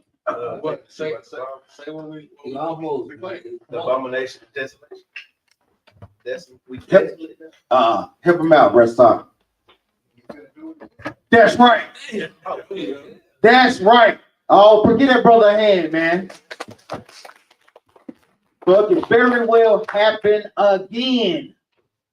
That's what we preparing brothers and sisters for. You think it done happened these many times, even like Capt Jerubbaal brought out. They follow each one to see how they can destroy us. This time it's going to be on a much more subtle level. Our people ain't going to even know it. They'll be watching Housewives, taking their ass in. They said, let me watch this last episode. And they taking you in. Our people going to be totally destroyed during that time. Let me see what they're going to do next. You finna go into the a camp or something to be tortured. You trying to watch the last episode. Yes, it's acceptable to happen again. That's what this is going into. Do brothers and sisters understand that? That's why it's so heavy to do what? To understand the judgments of the Most High, like because they are what? Like a ring. Read it again, 2nd Ezra, chapter 5, verse 42. And he said unto me, I will liken my judgment unto a ring, like as there is no slackness of the last, even so there is no swiftness of the first. Meaning things go around and they do what? Come right back around again. So we know even more with America, they got the plan. They knew how the Egyptians destroyed us. They knew how the Assyrians destroyed us.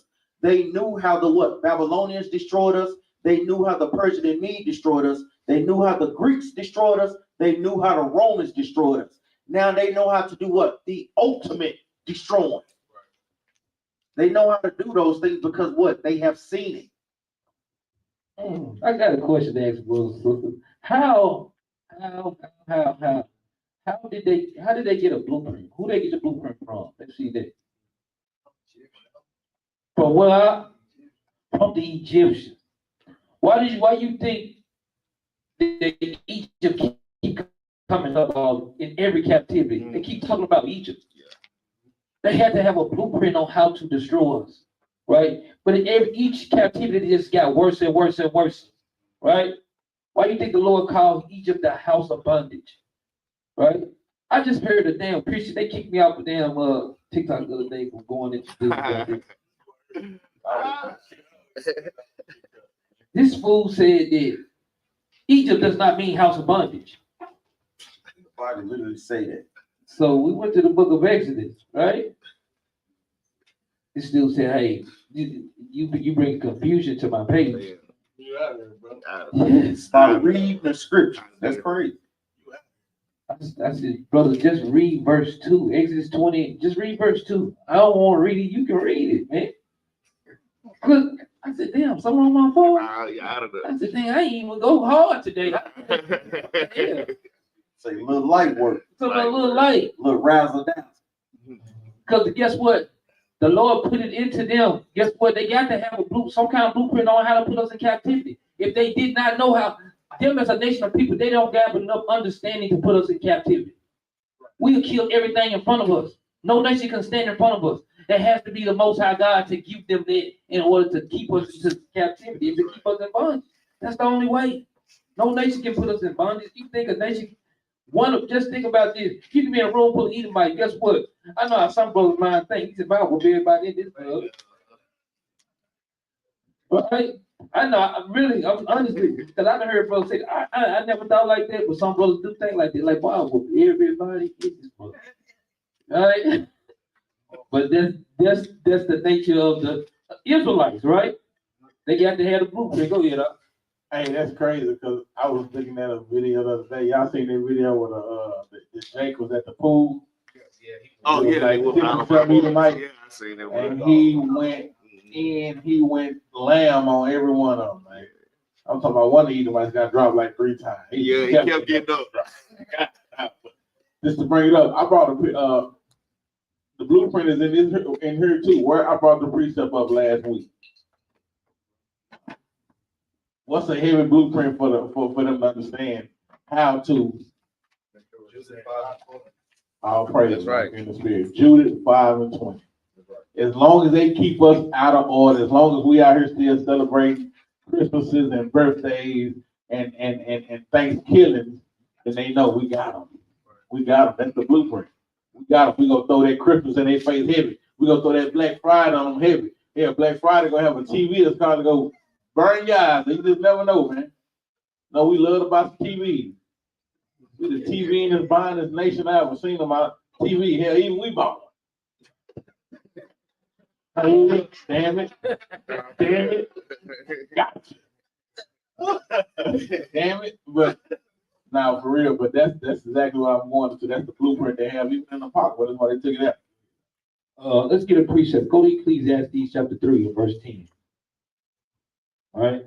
This right here should be precepted with the 2nd Ezra chapter 5, right? Verse 42. Brothers and sisters, go back and forth on me.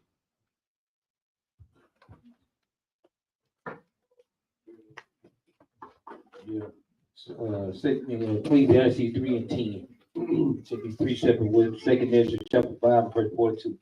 Meaning, really, I use it as an example precept, but I go to the.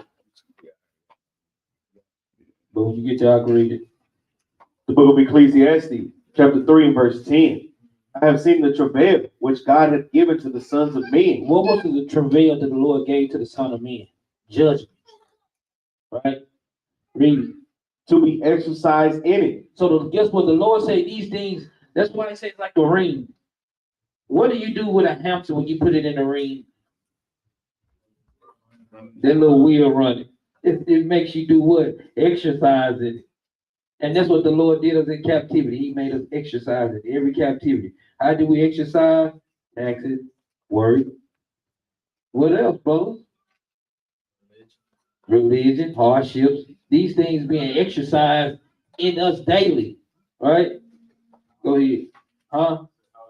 Holiday. There's a lot of stuff that exercises us in these captivities, right? Go ahead. Let's go back. Let's go to the book of Lamentation, chapter 2 and verse 14. Because these nations, like the brothers are going through, they have seen it. Where did they see it? They saw it in the scriptures.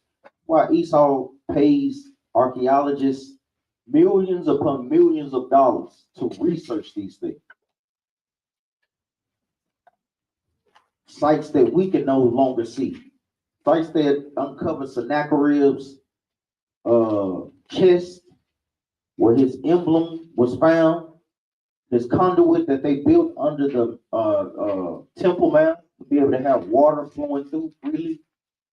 A lot of things that they found. The Isaiah scrolls and tablets, the Dead Sea Scrolls, as much evidence out there to prove the validity of the Bible. Read this. The book of Lamentations, chapter 2 and verse 14. Thy prophets have seen vain and foolish things for thee, and they have not discovered thy iniquity. Meaning they have not corrected us. Read on out. To turn away thy captivity. To turn away thy captivity. Read on out. But have seen for thee false burdens and causes of banishment. That's what they have seen for us. When we read the prophet Jeremiah chapter 10, he's seen us celebrating that thing in the spirit. Christmas. He's seen that thing, man. Isaiah and them, they saw these things, man. Banishment. Seen us going into captivity after captivity. That's why you have Ezra question the Most High, like, Lord, why? If we your people, why we keep going into captivity after captivity? Were we just born to be slaves? Am I a homeborn slave? Read on out. None. All that passed by clapped their hands at thee. Who is the all that passed by? Meaning the other nations. Read on out. They hiss and wag their head. Meaning they, look at this. Look at this. Look at her right here, man. These bonnets on with these tights on. Most High God gonna burn them tights off. So I ain't in that bonnet. I just talked to a brother yesterday. He said he was standing in line. And he said, Edom might walk by. Said, nigga. If he was walking by, he said he looked back like, what the heck? That's crazy. He started throwing that hot dog he was making on his plucked upside his head. Hot dog water. She just walked by and just said nigger. All right.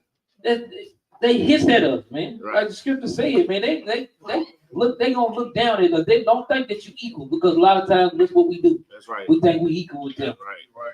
And I'm telling y'all, Northern Tribe, y'all are not Edomites. That's right. Y'all are Israelites, brothers. That's right. Sisters. Right. How they look at the brothers 50 years old, sagging in their pants, doing the things that our people do, doing drugs, smoking weed, drinking to get drunk. Our people see these things, man. They look and they just shake their head at us, man, because they know deep down that we are God's chosen people. We don't know. All that passed by clapped their hands at thee. They hiss and wag their head at the daughters of Jerusalem. At the who? At the daughters of Jerusalem. We don't know. Saying, is this the city that men call the perfection of beauty? This is who the Most High God chose to be his people. These thugs, these drug dealers, these gangsters, these baby mamas, these baby dads. This is God's chosen people. These people that have no unity among them, they can't put nothing together. Guess what? They can't rise from nothing, man. These are God's people. Read on. The joy of the whole earth. The joy of the whole earth. Yeah, they can dress good. They can dribble a basketball good, but outside of that, they good for nothing. They can sing good. But what do they political might stand at? What do they laws stand at? Read on now. All thy enemies have opened their mouth against thee. They hiss and gnash the teeth. They say, we have swallowed her up. We have what? We have swallowed her up. Read on now. Certainly, this is the day that we look for. We have found it. We have seen it. Where did they see it and where did they find it? In the scriptures. They saw it in the scriptures on how to destroy us. Seeing that, guess what? If they could destroy us, then they know that they could do what? Rule over us. Or anything like Shamawar said. Let's go to the book of, let's go to 2nd Maccabees chapter 6, verse 1.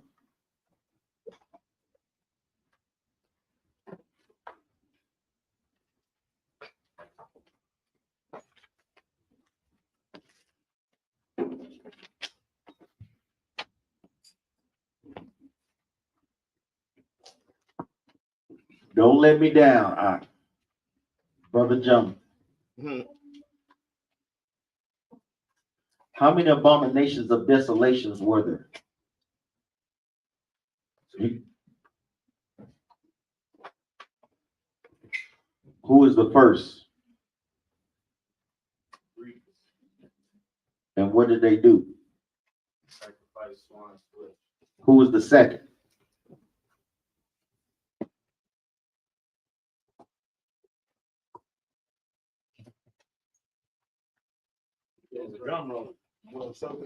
Where's the captivity?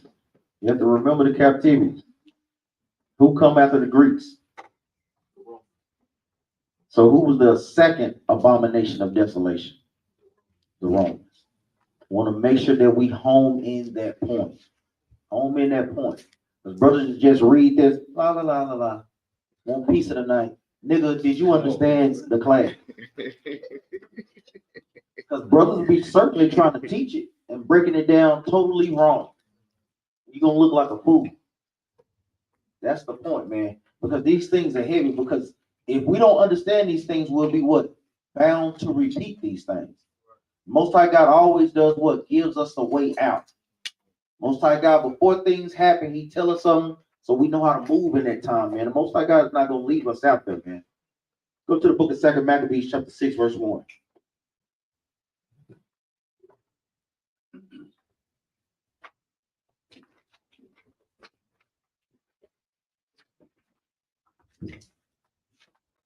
What scripture should brothers be reading for the piece of dedication?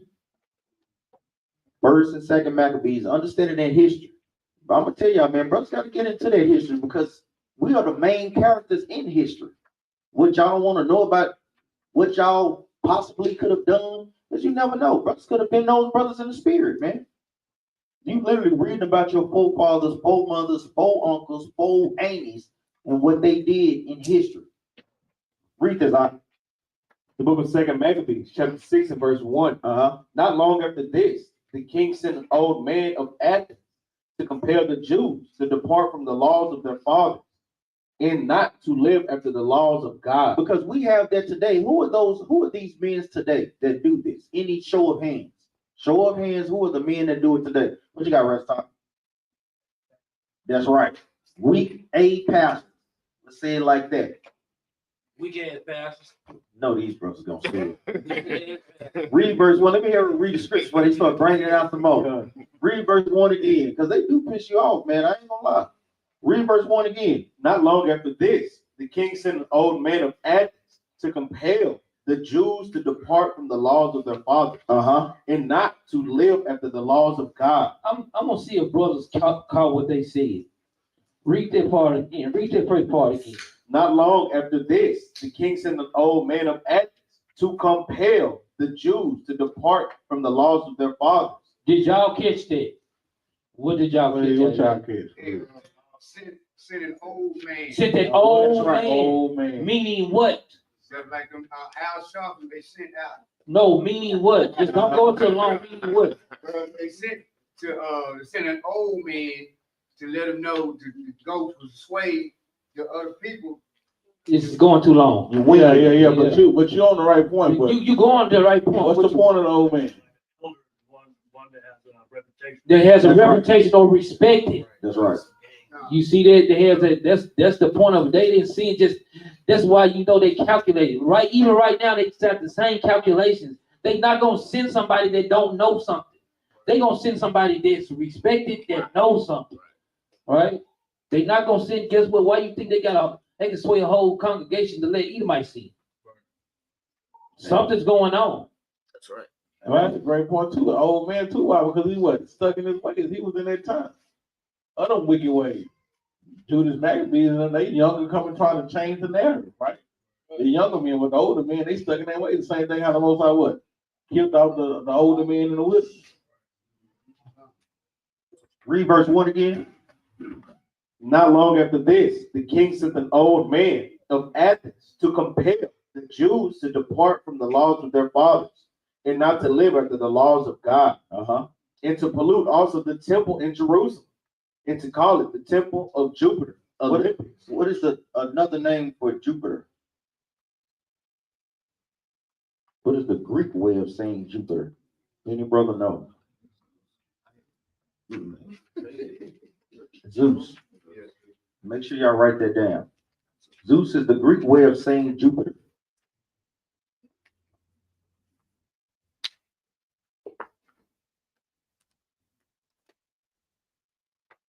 And these are idols that they sacrifice unto. Zeus is the Greek way of saying Jupiter. Read on up. Olympus, in that the Gerizim of Jupiter, the defender of strangers, as they did desire, that dwelt in the place. Do any brother know what Gerizim is? Mount Gerizim. That was a holy place. We asked a question about that last week. That's why brothers have to be tuned in. The two mountains. They was one was for a blessing and one was for a curse. That's right. I'll praise Brother Fred. Read on up. The coming in of this mischief was sore and grievous to the people. Now read verse 2 again. Salaki. And to pollute also the temple in Jerusalem, and to call it the temple of Jupiter, Olympus, and that in garrison of Jupiter, the defender of strangers. So they was going to change these things, change their names. We know that's what Esau do. Esau constantly do these things, man. What you think, like those movies? What you think these guys? They got this in the movies. When you see Mount Olympus and you see Jupiter, this describes movies. This should tone your mind and like, damn, I seen a movie. They had Mount Olympus in this mother. What you think they talking about? The holy damn temple, right? And it was contribute to Zeus. Yeah, this sizzling your spirit, man, right? Because when these movies come out, you can see things through spiritual eyes because it's literally in the scriptures of why would they do that, right? It shows you why would you do that, right? Go ahead. This is a book, like I said, it's a good book to have. The book of Josephus, the complete works. Josephus was an Israelite that was in 1st century. So he was what you would call it, a primary source, meaning he was literally there, wrote down the things that happened in Jerusalem. This is page 57, chapter 5. It says, the subtitle, after what manner the posterity of Noah sent out colonies and inhabited the whole earth. So I'm going to jump down. It says, and they were the Greeks who became the authors of such mutations. For when in after ages they grew potent, they claimed themselves to the glory of antiquity. When it talks about the Greeks, the so-called white man fancies himself to be the first man on the planet. That's what it means to be the authors of antiquity, meaning that they think that they are the people that go furthest back in time. It says, giving names to the nations that sounded well in Greek, that they might be better understood among themselves. Going into what scripture? See what brothers is thinking, linking this up. I'm going to read it again. Giving names to the nations. What is the precept? Psalms 49 and 11. Read that right quick.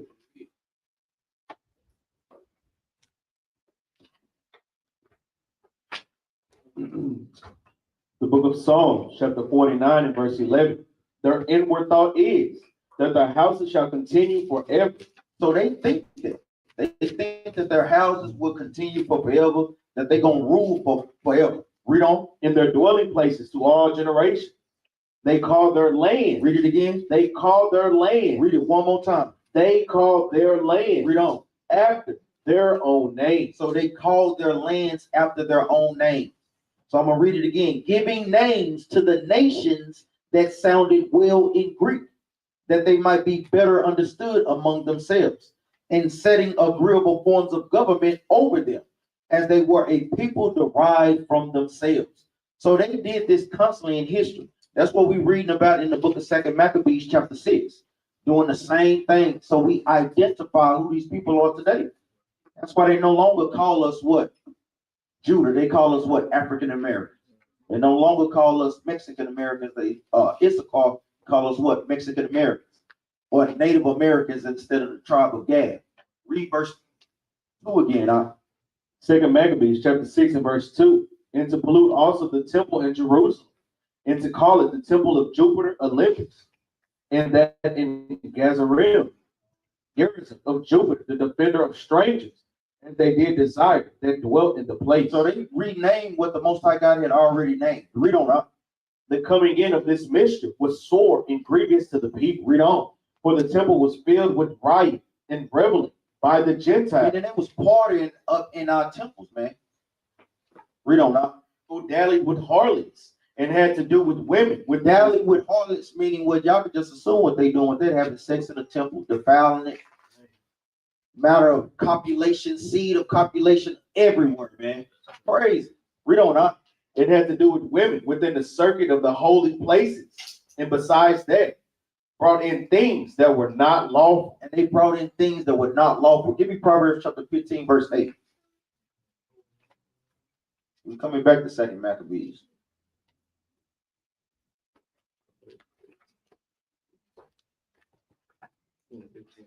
Yeah, 15 verse 8.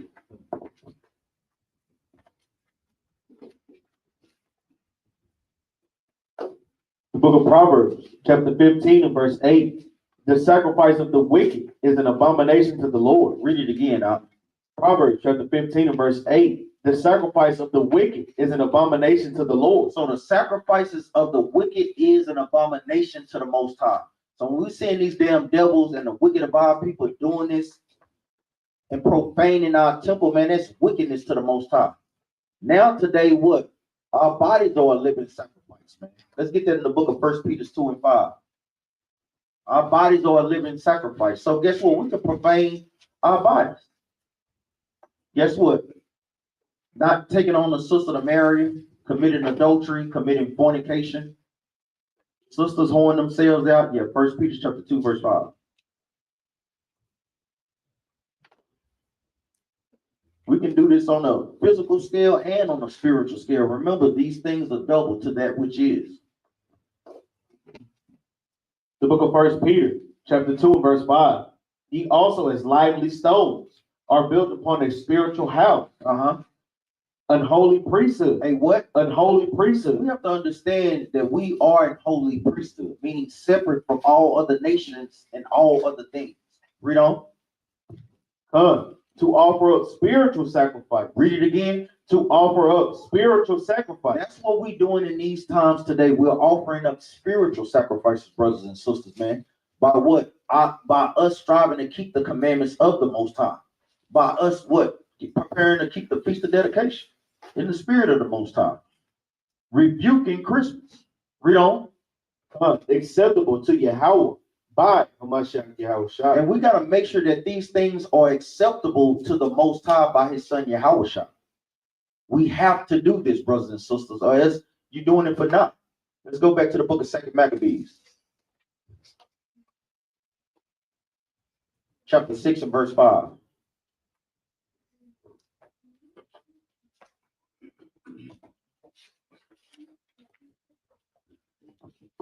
The book of 2 Maccabees, chapter 6 and verse 5.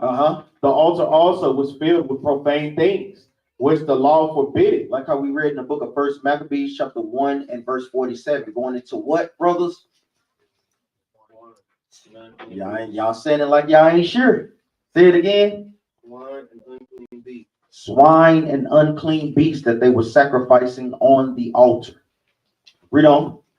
Verse 6. Neither was it lawful for a man to keep Sabbath days or ancient feasts or to profess himself at all to be a Jew. So this is why Christians want to take this out of the Bible. So where they, Galatians chapter 3, verse 28. Y'all want to make sure that brothers put that next to that. Galatians 3 and 28. But there is neither Jew nor Greek.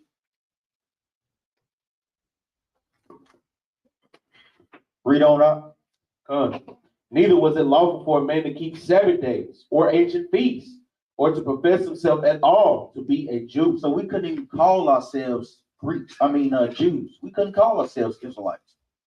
That's why America gets mad when we call ourselves Israelites, because we're casting off these slave names and taking on God's high holy name. They don't like that. You can be anything that you want to be. You can be a Muslim, you can be in Christianity, you can worship Buddha, and you can worship a dog or a cat or a tree, and they wouldn't give a damn. But the moment that you say that you're Israelite, then it's a problem. We're starting to see that more and more. When you see that, that should be red flags that go off in brother's spiritual senses, man. Ding, ding, ding, ding, ding. That must be the way. Walk ye in it. That should ring a bell in brothers and sisters' spirit. Jump down to read verse 8. Verse 8, moreover, there went a decree to the neighbor cities of the heathen by the suggestion of Ptolemy against the Jews, that they should observe the same fashion and be partakers of their sacrifice. Read on. And whoso would not conform themselves to the manner of the Gentiles, To the manners of the what? to the manners of the Gentiles, Read on. should be put to death. Then might a man have seen the present misery. So we see how serious this thing was, and guess what? We see how serious this thing is gonna get to. Don't think that these same things ain't gonna happen in these last days, brothers and sisters. Because they know that, guess what? What we out there doing is for the sealing of the 144,000. You know, Esau is not gonna go down without a fight, man. He's not. Jump down to verse 18. Verse 18, Eleazar, one of the principal scribes, an aged man and of well-favored countenance, was constrained to open his mouth and to eat swine's flesh. So they had this old man that had a great reputation. They was trying to compel him and make him eat swine's flesh. And we have a brother in Israelite camp. He do it freely, man. That's man. Read on, huh? But he choosing rather to die gloriously. Read it again. But he choosing rather to die gloriously than to live stained with such an abomination, spit it forth, and came of his own accord to the torment. To the what? To the torment. Meaning a brother of an old age said, I'd rather be tortured than to eat pork. I'd rather die.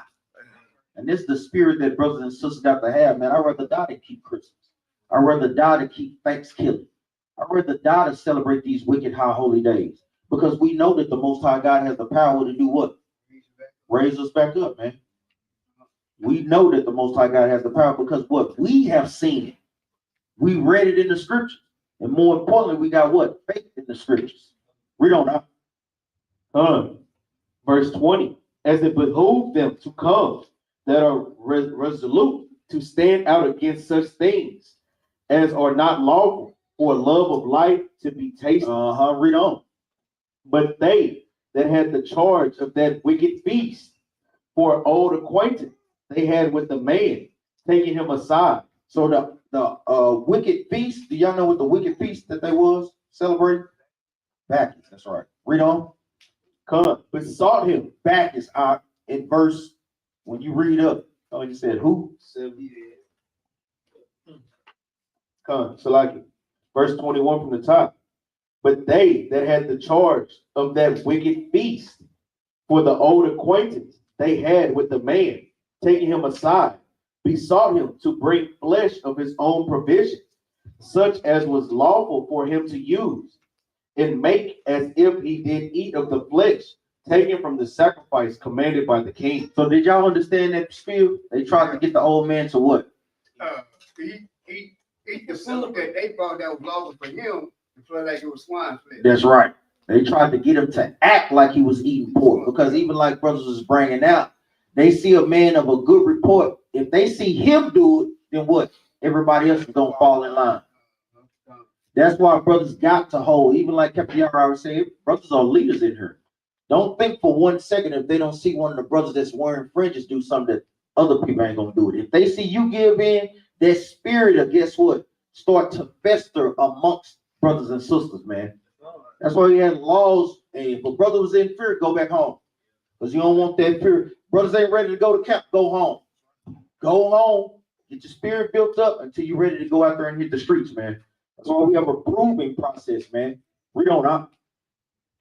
Verse 22, that in so doing, he might be delivered from death, and for the old friendship with them find favor. So he's saying, guess what? Act like you eating a pork that you may be saved and that we can't continue to be friends. Guess what? We don't give a damn, man. You're not my friend if you're trying to compel me to break God's laws.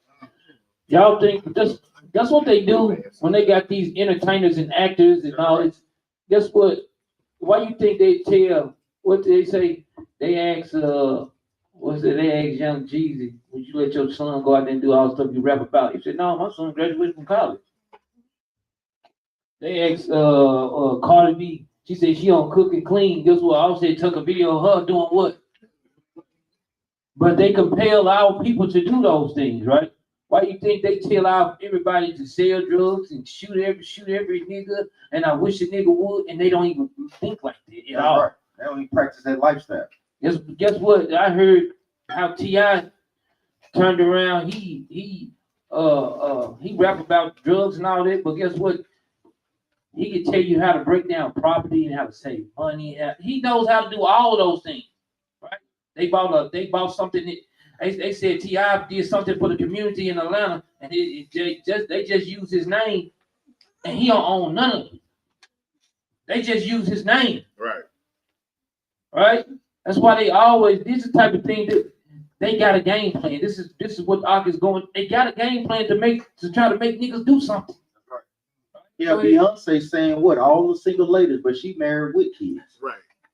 The sisters will follow that thing, paying them expensive ass prices for the tickets and everything. You going home single. That's right. You know, that's crazy. That's something that sisters have to meditate on. Because the thing is, we know that society caters to women. They know that they're the biggest spenders. They know they'll just spend money carelessly. You know, so that's something too. Even moving forward, saving money. You know, preparing for these days, man. Keep reading now. Verse 23. But he began to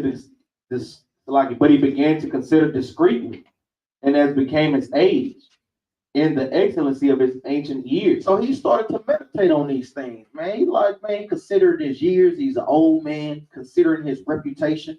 This is the thing that brothers and sisters must understand, man. Consider the time, the work that you put in. Consider who look up to you. The children that see your movement, see everything that's going on in the house to the congregation. They see these things, man. Read on. In the honor of his gray head, whereunto he was come, in his most honest education from a child, or rather the holy law made and given by God. So we see that our education was what? The holy law given by God. Read it again. In his most honest education from a child, or rather the holy law made and given by God.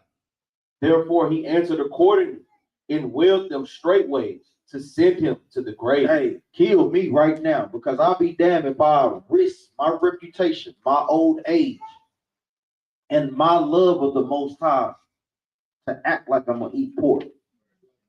No, we won't do it, man.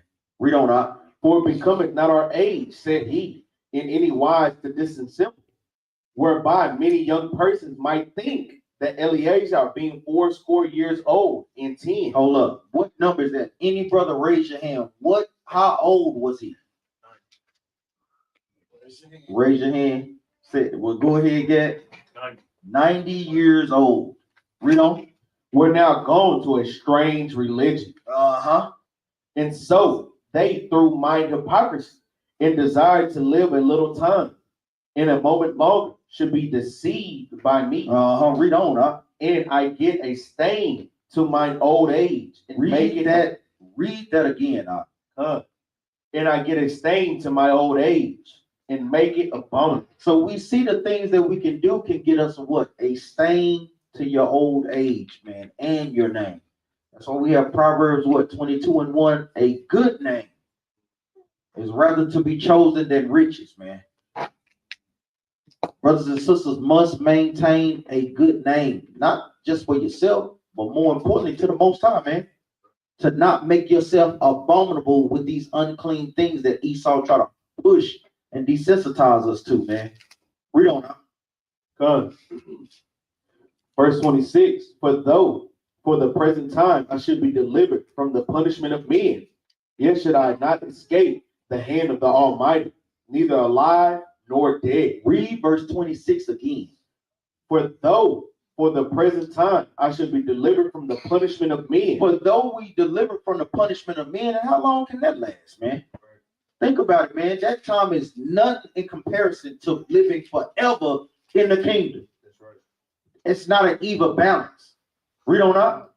Yet should I not escape the hand of the Almighty, neither alive nor dead. That's a heavy, heavy precept, man. Meaning what? The Most High God, man can kill a flesh, but the Most High God has what? Power to kill both. Read on up. Come. Wherefore now, manfully, changing this life. Read verse 27 again. Wherefore now, manfully, changing this life. So that's what the brother did according to what? Scripture. And what else? Main scripture I'm looking for. Stand up manfully, and I will advise thee. Second Ezra. Let's get there right quick. Second Ezra chapter.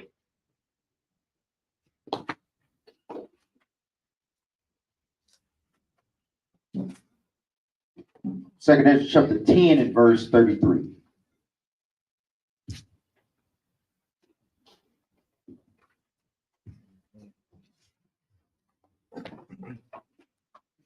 The book of Second Ezra, chapter 10 and verse 33. And he said unto me, stand up manfully. Do what? Stand up manfully, and I would advise thee. So even like I was going into it, when we standing up manfully, that means we are what? Keeping the commandments. After we start to keep the commandments, that's when the Most High God starts to what? Advise us. Let's go back to Second Maccabees. Chapter 7 and verse 27. Yeah. Second Maccabees 7 and 27. 6 and 27. Thanks, God. The book of Second Maccabees, chapter 6 and verse 27. Wherefore now manfully, changing this life, I will show myself such an one as mine age requires. So he was going to do what? Act his age. A lot of times we don't even get that even in the truth. His brother said he was going to stand up manfully and act as his age, meaning an honorable man with gray hairs. Read on up. And leave a notable example to such as be young, to die willingly. To do what up? To die willingly. Read verse 28 again, man. And leave a notable example to such as be young, to die willingly. And that's the example that we got to set for our children, man. A notable example, man. Because the examples that our children follow today are not notable, man. You know, like I said, we got 33-year-old great grandmamas out here, man. That's crazy. Like it's sad out here, man. 33-year-old, 32-year-old grandfathers out of order. Read on, And leave a notable example to such as be young, to die willingly and courageously for the honorable and holy law. And for the holy laws, man. Read on, And when he had said these words, immediately he went to the torment. He went what? He went to the So torment. we see that this brother was what? Being tormented, being tortured because he didn't want to eat pork. Read on. Verse 29. They that led him, changing the good, will they bear him a little before into hatred, because the foresaid speeches proceeded as they thought. So you see where your friends turn into what? Foes. When you start to push this truth, man, you see that your family members disown you. You in a cult. Your friends start to not hang around you with. That's kind of okay because you shouldn't want to hang around them like that anyway. By your lifestyle changing, by you starting to keep God's law, statutes, commandments, nothing wrong with you staying high when you see them out in the streets, 5-minute conversation and keep it moving. You know, because the scriptures is clear. Once you start to say notable speeches or righteous speeches, they do not want to hear that thing, man. How many times have brothers and sisters encountered friends, you try to tell them about the truth? Hey, gotta go. See you when I see you. They ain't trying to hear that, man. Or they start to get combative. Wait, brother, you got your God, I got my God, brother. Like, brother, it's just one God in the Bible. You know, and they don't even want to hear that. Read on, huh? Come. They that led him, changing the good will, they bear him a little before into hatred, because the foresaid speeches proceeded as they thought. from a desperate mind. From a what? From a desperate mind. And that's all brothers and sisters that go against their desperate mind. Read on out. But when he was ready to die with stripes, he groaned and said, it is manifest unto the Lord that had the holy knowledge, that whereas I might have been delivered from death, I now endure sore pains in body by being beaten, but in soul am well content. Read that part again. I now endure sore pains in body by being beaten, but in soul am well content to suffer these things. To do what? To suffer these things. So that is literally the precept for what I just quoted. Who remember the quote? Who remember the quote? They can kill the body. Kill the soul. What's the precept? Matthew 10, verse 39. Let's get that right quick.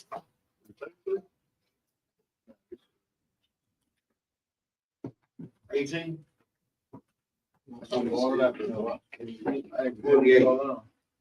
Somewhere. That's it. Matthew chapter 10, verse 28. The book of St. Matthew, chapter 10 and verse 28. And fear not them which kill the body, but are not able to kill the soul, but rather fear him which is able to destroy both soul and body in hell. So brothers want to make sure that you write Matthew 10 and 28 next to 2 Maccabees chapter 6 and verse 30.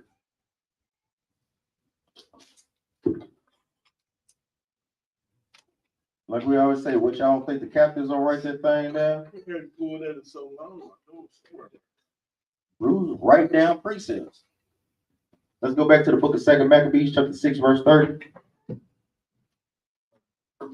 The book of 2 Maccabees, chapter 6 and verse 30 from the top. But when he was ready to die with stripes, he groaned and said, it is manifest unto the Lord that the holy knowledge, that whereas I might have been delivered from death, I now endure sore pains in body by being beat, but in soul am well content to suffer these things because I fear him. Because he what? Because I fear him. Read on out. And thus this man died, leaving his death for an example of a notable courage and a memorial of virtue. So when brothers and sisters are feeling weak in the spirit, this is a memorial of virtue that brothers and sisters can read to do what? To lift up your spirit, to keep you strong in the spirit when you face with certain things like this. Because it's guaranteed to come. Some brothers, might live through it. Other brothers and sisters might have to go through these things, man. But this is an example that brothers and sisters need to meditate on, man, to get through those hard times. We don't know. Come. So like, and thus this man died, leaving his death for an example of a notable courage and a memorial virtue, not only unto young men, but unto all his nation. And with that, we say shalom. Thank you for brothers and sisters. Don't turn it off yet. Thank you for brothers and sisters that are watching the videos, sending in donations. Help us push this truth to the four corners of the earth, man. We need the support. I know we're going to get a log in, take some questions from brothers and sisters online and in the class. We always tell brothers and sisters, keep the law, statutes, commandments. Y'all already know. Let's go to the book of Leviticus, chapter 11 and verse 7.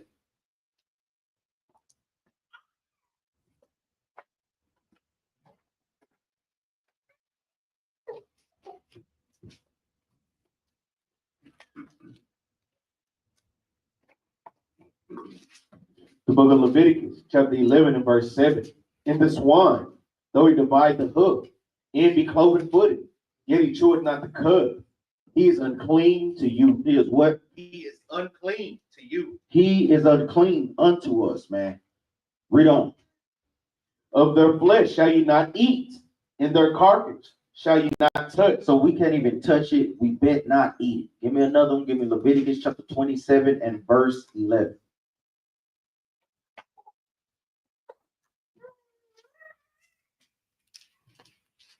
The book of Leviticus, chapter 27 and verse 11. If it be any unclean beast, of which they do not offer a sacrifice unto the Lord, then he shall present the beast before the priest. Read on. And the priest shall value it, whether it be good or bad. as thou valuest it who art the priest, so shall it be. So shall it what? So shall it be. So we cannot sacrifice unclean beasts unto the Most High. Remember, we take it on a spiritual level. You don't give unclean spiritual sacrifices to the Most High either, brothers and sisters, in these last days. And with that, like I said, we say shalom, giving all honor and praise to Yahweh and to his son Yahweh Shah. Any questions on the line or any questions in class, brothers and sisters? Any questions? You see something online? Not yet. Any questions in class, brothers and sisters? Would you consider the Babylonian captivity of Abomination of Desolation, or since it doesn't say it specifically? Yeah, we just kind of leave it at that. Okay. Specific on Matthews 24, Okay. First Maccabees. Because I'm gonna tell you, that's going back to that Luke chapter 8 and verse 10. Because the Most High God is basically saying that the white man is abominable. Right. You know what I'm saying? More abominable than any other nation on the planet. You know, that's the deepness of Luke chapter 8. And that's what Christ was trying to convey to brothers and sisters. So who knows what the abomination of desolation is, Brother Renard? What is it? What is the abomination of desolation? Sacrificing one slave. Who is it? Yes. Yes. Remember, just Greeks sacrifice swine flesh, and also who? The Romans. Y'all gotta make sure y'all understand it. How many is it? 2. Gotta make sure y'all know that. Any questions before we get off? What you got, But it ain't about that. Go ahead. In 2 Samuel, chapter,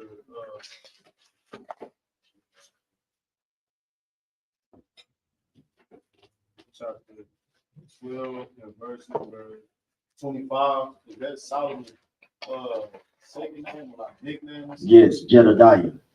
What is his other name? We don't went over this before. Just a couple weeks ago. What is his other name? You know it? Say it again. Lemuel. Oh. So he got 4 names. Solomon and Like surnames. Like how our people do us. We have many names. Like Christ called Simon Peter. Peter. You got a first name, you got a middle name, you got a nickname. Let's go to Proverbs chapter 31 to read that right quick.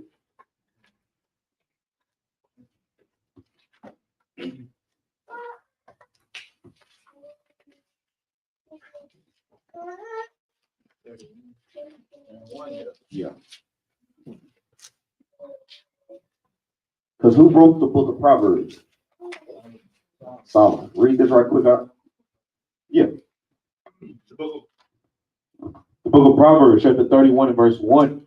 The words of King Lemuel, the prophecy that his mother taught him. So who is King Lemuel? King Solomon, which is also Jedediah.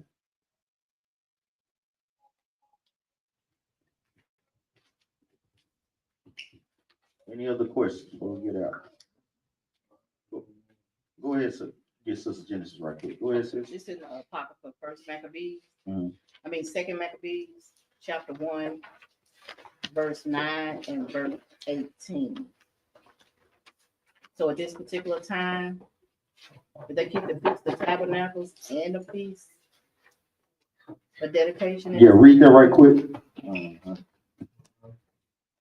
Second Maccabees chapter 1, verse 9.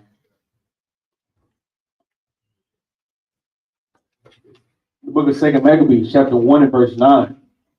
And now see that ye keep the Feast of Tabernacles in the month Caslu. So they kept the Feast of Tabernacles in the month Caslu. Why did they do that? Any brother know?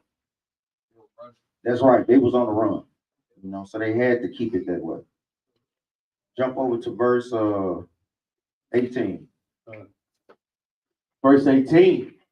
Therefore, whereas we are now proposed to keep the purification of the temple upon the 25th day of the month Caslu, The 9th month. 10th month, read on. We thought it necessary to certify you thereof, that ye also might keep it, as the feast of tabernacles and of the fire, which was given us when Nehemiah offered sacrifice. After that, he built the temple and the altar. So you see that they was commanded to keep it as the Feast of Tabernacles, meaning that 8 days. Brothers and sisters understand that? Do brothers and sisters understand it as the Feast of Tabernacles? What was your other question, Abraham? Second Samuel 11:4. The last part about it, how was she pronounced purified after she laid with? How do you purify? What's the law on purification? How do you get purified after sex? Do any brother know? What is the precept? Yeah. Read that scripture right quick, and we'll go to the law. It was 11. Okay. The book of 2 Samuel, chapter 11, verse 4. And David sent messengers and took her, and she came in unto him, and he lay with her. For she was purified from her uncleanness, and she returned unto her house. So how do you purify? What is the law of what you do after sex? Go to the book of Leviticus chapter 15. Brothers need to know this too. Leviticus chapter 15, verse 16. I ain't gonna lie, Officer Brad Codd did a great video on that, man. Uncleanness. I'm talking about a great video. That was a great class. Brothers need to go back and watch that. Read this right quick. The book of Leviticus, chapter 15, and verse 16. And if any man's seed of copulation go out from him. What is seed of copulation? Sperm. Y'all having sex and the sperm go out of a man. Read on. Then he shall wash all his flesh in water and be unclean unto the evening. So it's giving you rules on what you need to do after sex. So it applies for the sisters. Understand that? You raise your hand up. Go ahead, Doc.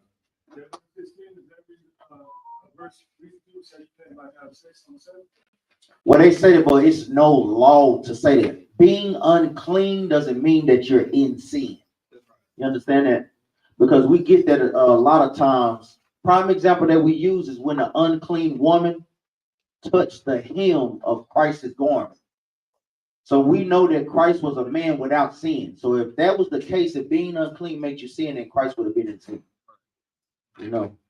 Another point, I'm glad that you said that. Let's go to, damn, what is that? Where it reads, where it talks about the woman being pregnant, but she was in sin. It's worded that way, but it just means that she's unclean. Damn, what is it? It's in Leviticus.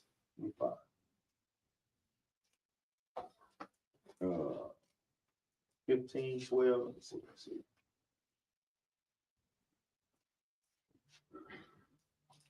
Leviticus chapter 12, verse 1.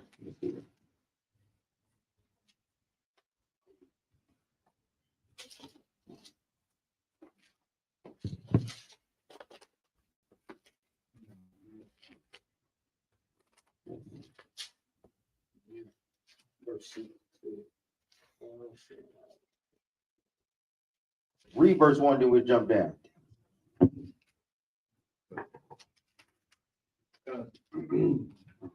The book of Leviticus, chapter 12, and verse 1.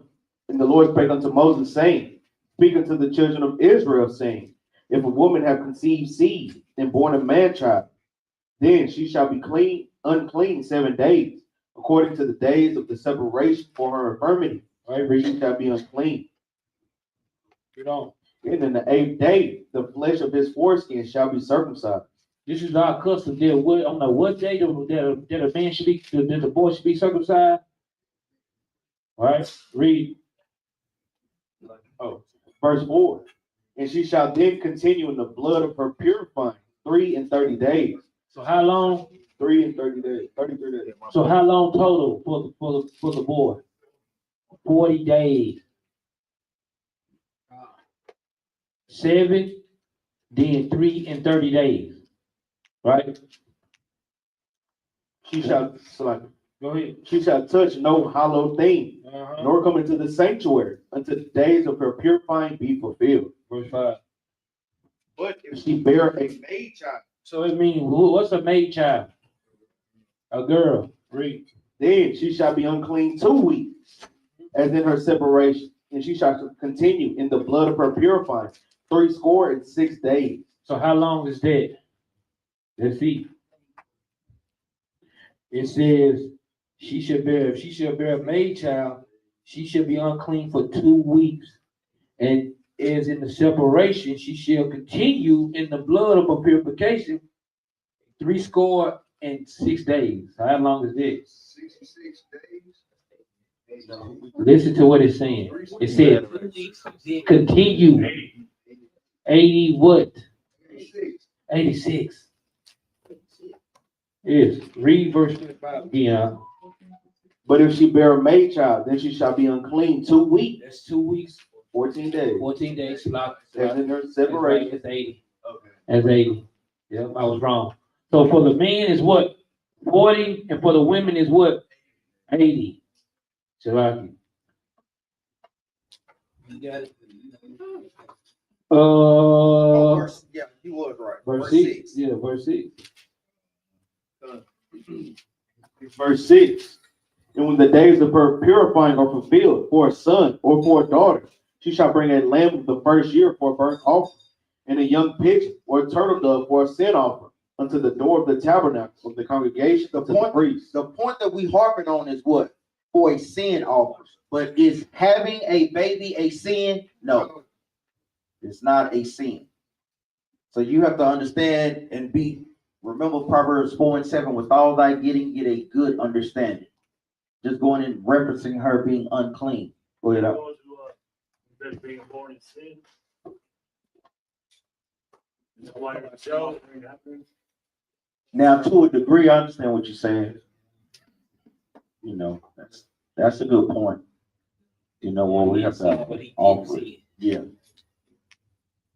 Meaning born in uncleanliness. Uh-huh. But yeah, it's not a sin. So we don't see it in the law.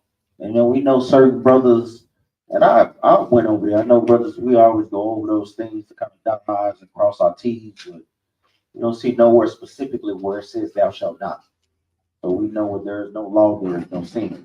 So we see an account in the book of Exodus. Y'all know that account? But the Most High God literally told us, don't come at our wives that day.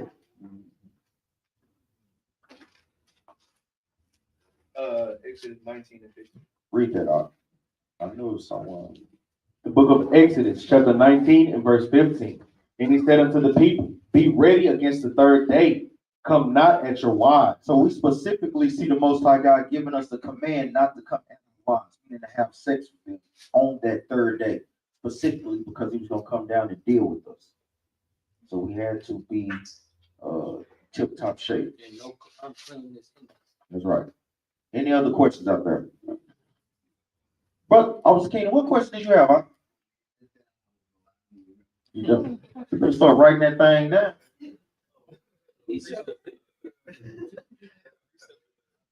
Now, what I was gonna say was, when we were talking about the stones, and how Esau and them Oh, destroyed it, yeah. destroyed them, they already started that by taking Bibles out of certain countries. That's right. You know, so that's part of their system too. They started removing Bibles out of certain countries. That's right. And that's another good point too. You know, they really trying to come at that way on a free speech level. They know it's gonna be kind of hard to get because they're gonna have to really fight their own people with that. But that's one thing that Esau don't care is fighting their own people. You know, they don't give a damn about that. You know what I'm saying? I ain't gonna lie, just to lay it back on brothers last night. What is one major way we know we ain't in the new covenant yet? I just gotta say that. What is one major way? I know we kind of forgot to bring it up. Say it again, that's one. That's right. That's the obvious one, main one. Another one is, you mean to tell me Donald Trump gonna be ruling in the new covenant? Brother brought that up, boy. I was just like, damn, boy, that was a good point, man. You mean to tell me Donald Trump is ruling in the new covenant, man? Man, come on, man. I'm talking about I was laughing all night on that thing. Any other questions, brothers and sisters, before we get out? Any online? Nah. With that, we give all honor and praise. Go ahead. What about weddings on the Sabbath?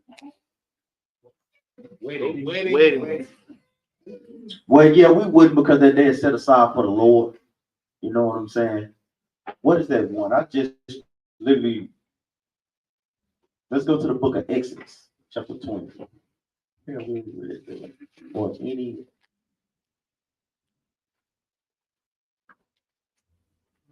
I would say we do it more than that night. Because we know that that day is just set aside solely for the Lord. Read verse 9. The book of Exodus, chapter 20. 20 and verse 9. Okay. The book of Exodus, chapter 20, verse 9. 6 days shalt thou labor and do all thy work. And that's what we kind of leave. Do all thy work. Because we know that that day is set aside solely for the Lord. Read on. Come. But the seventh day is the Sabbath of the Lord thy God. In it thou shalt not do any work, thou, nor thy son, nor thy daughter, thy manservant, nor thy maid, nor thy cattle, nor thy stranger that is within thy gate. For in 6 days the Lord made heaven and earth, the sea, and all that is them, it's like all that in them is, and rested the seventh day. Wherefore the Lord blessed the seventh day and hallowed it. So we know that that day is hallowed. So we set aside that day solely for the Lord's work. So like you say, we know that Saturday night or before that. You know, we try to keep the Sabbath solely for the Most High. Any other questions? Any other questions before we get out? With that, we give our honor and praise to the Most High, to His Son Yahushua. Pray that brothers and sisters was edified. Pray that brothers and sisters are preparing themselves to celebrate the feast of dedication. If any brothers and sisters trying to celebrate with the battle axes, reach out to leadership. With that, Yasharallah, Shalom. Shalom.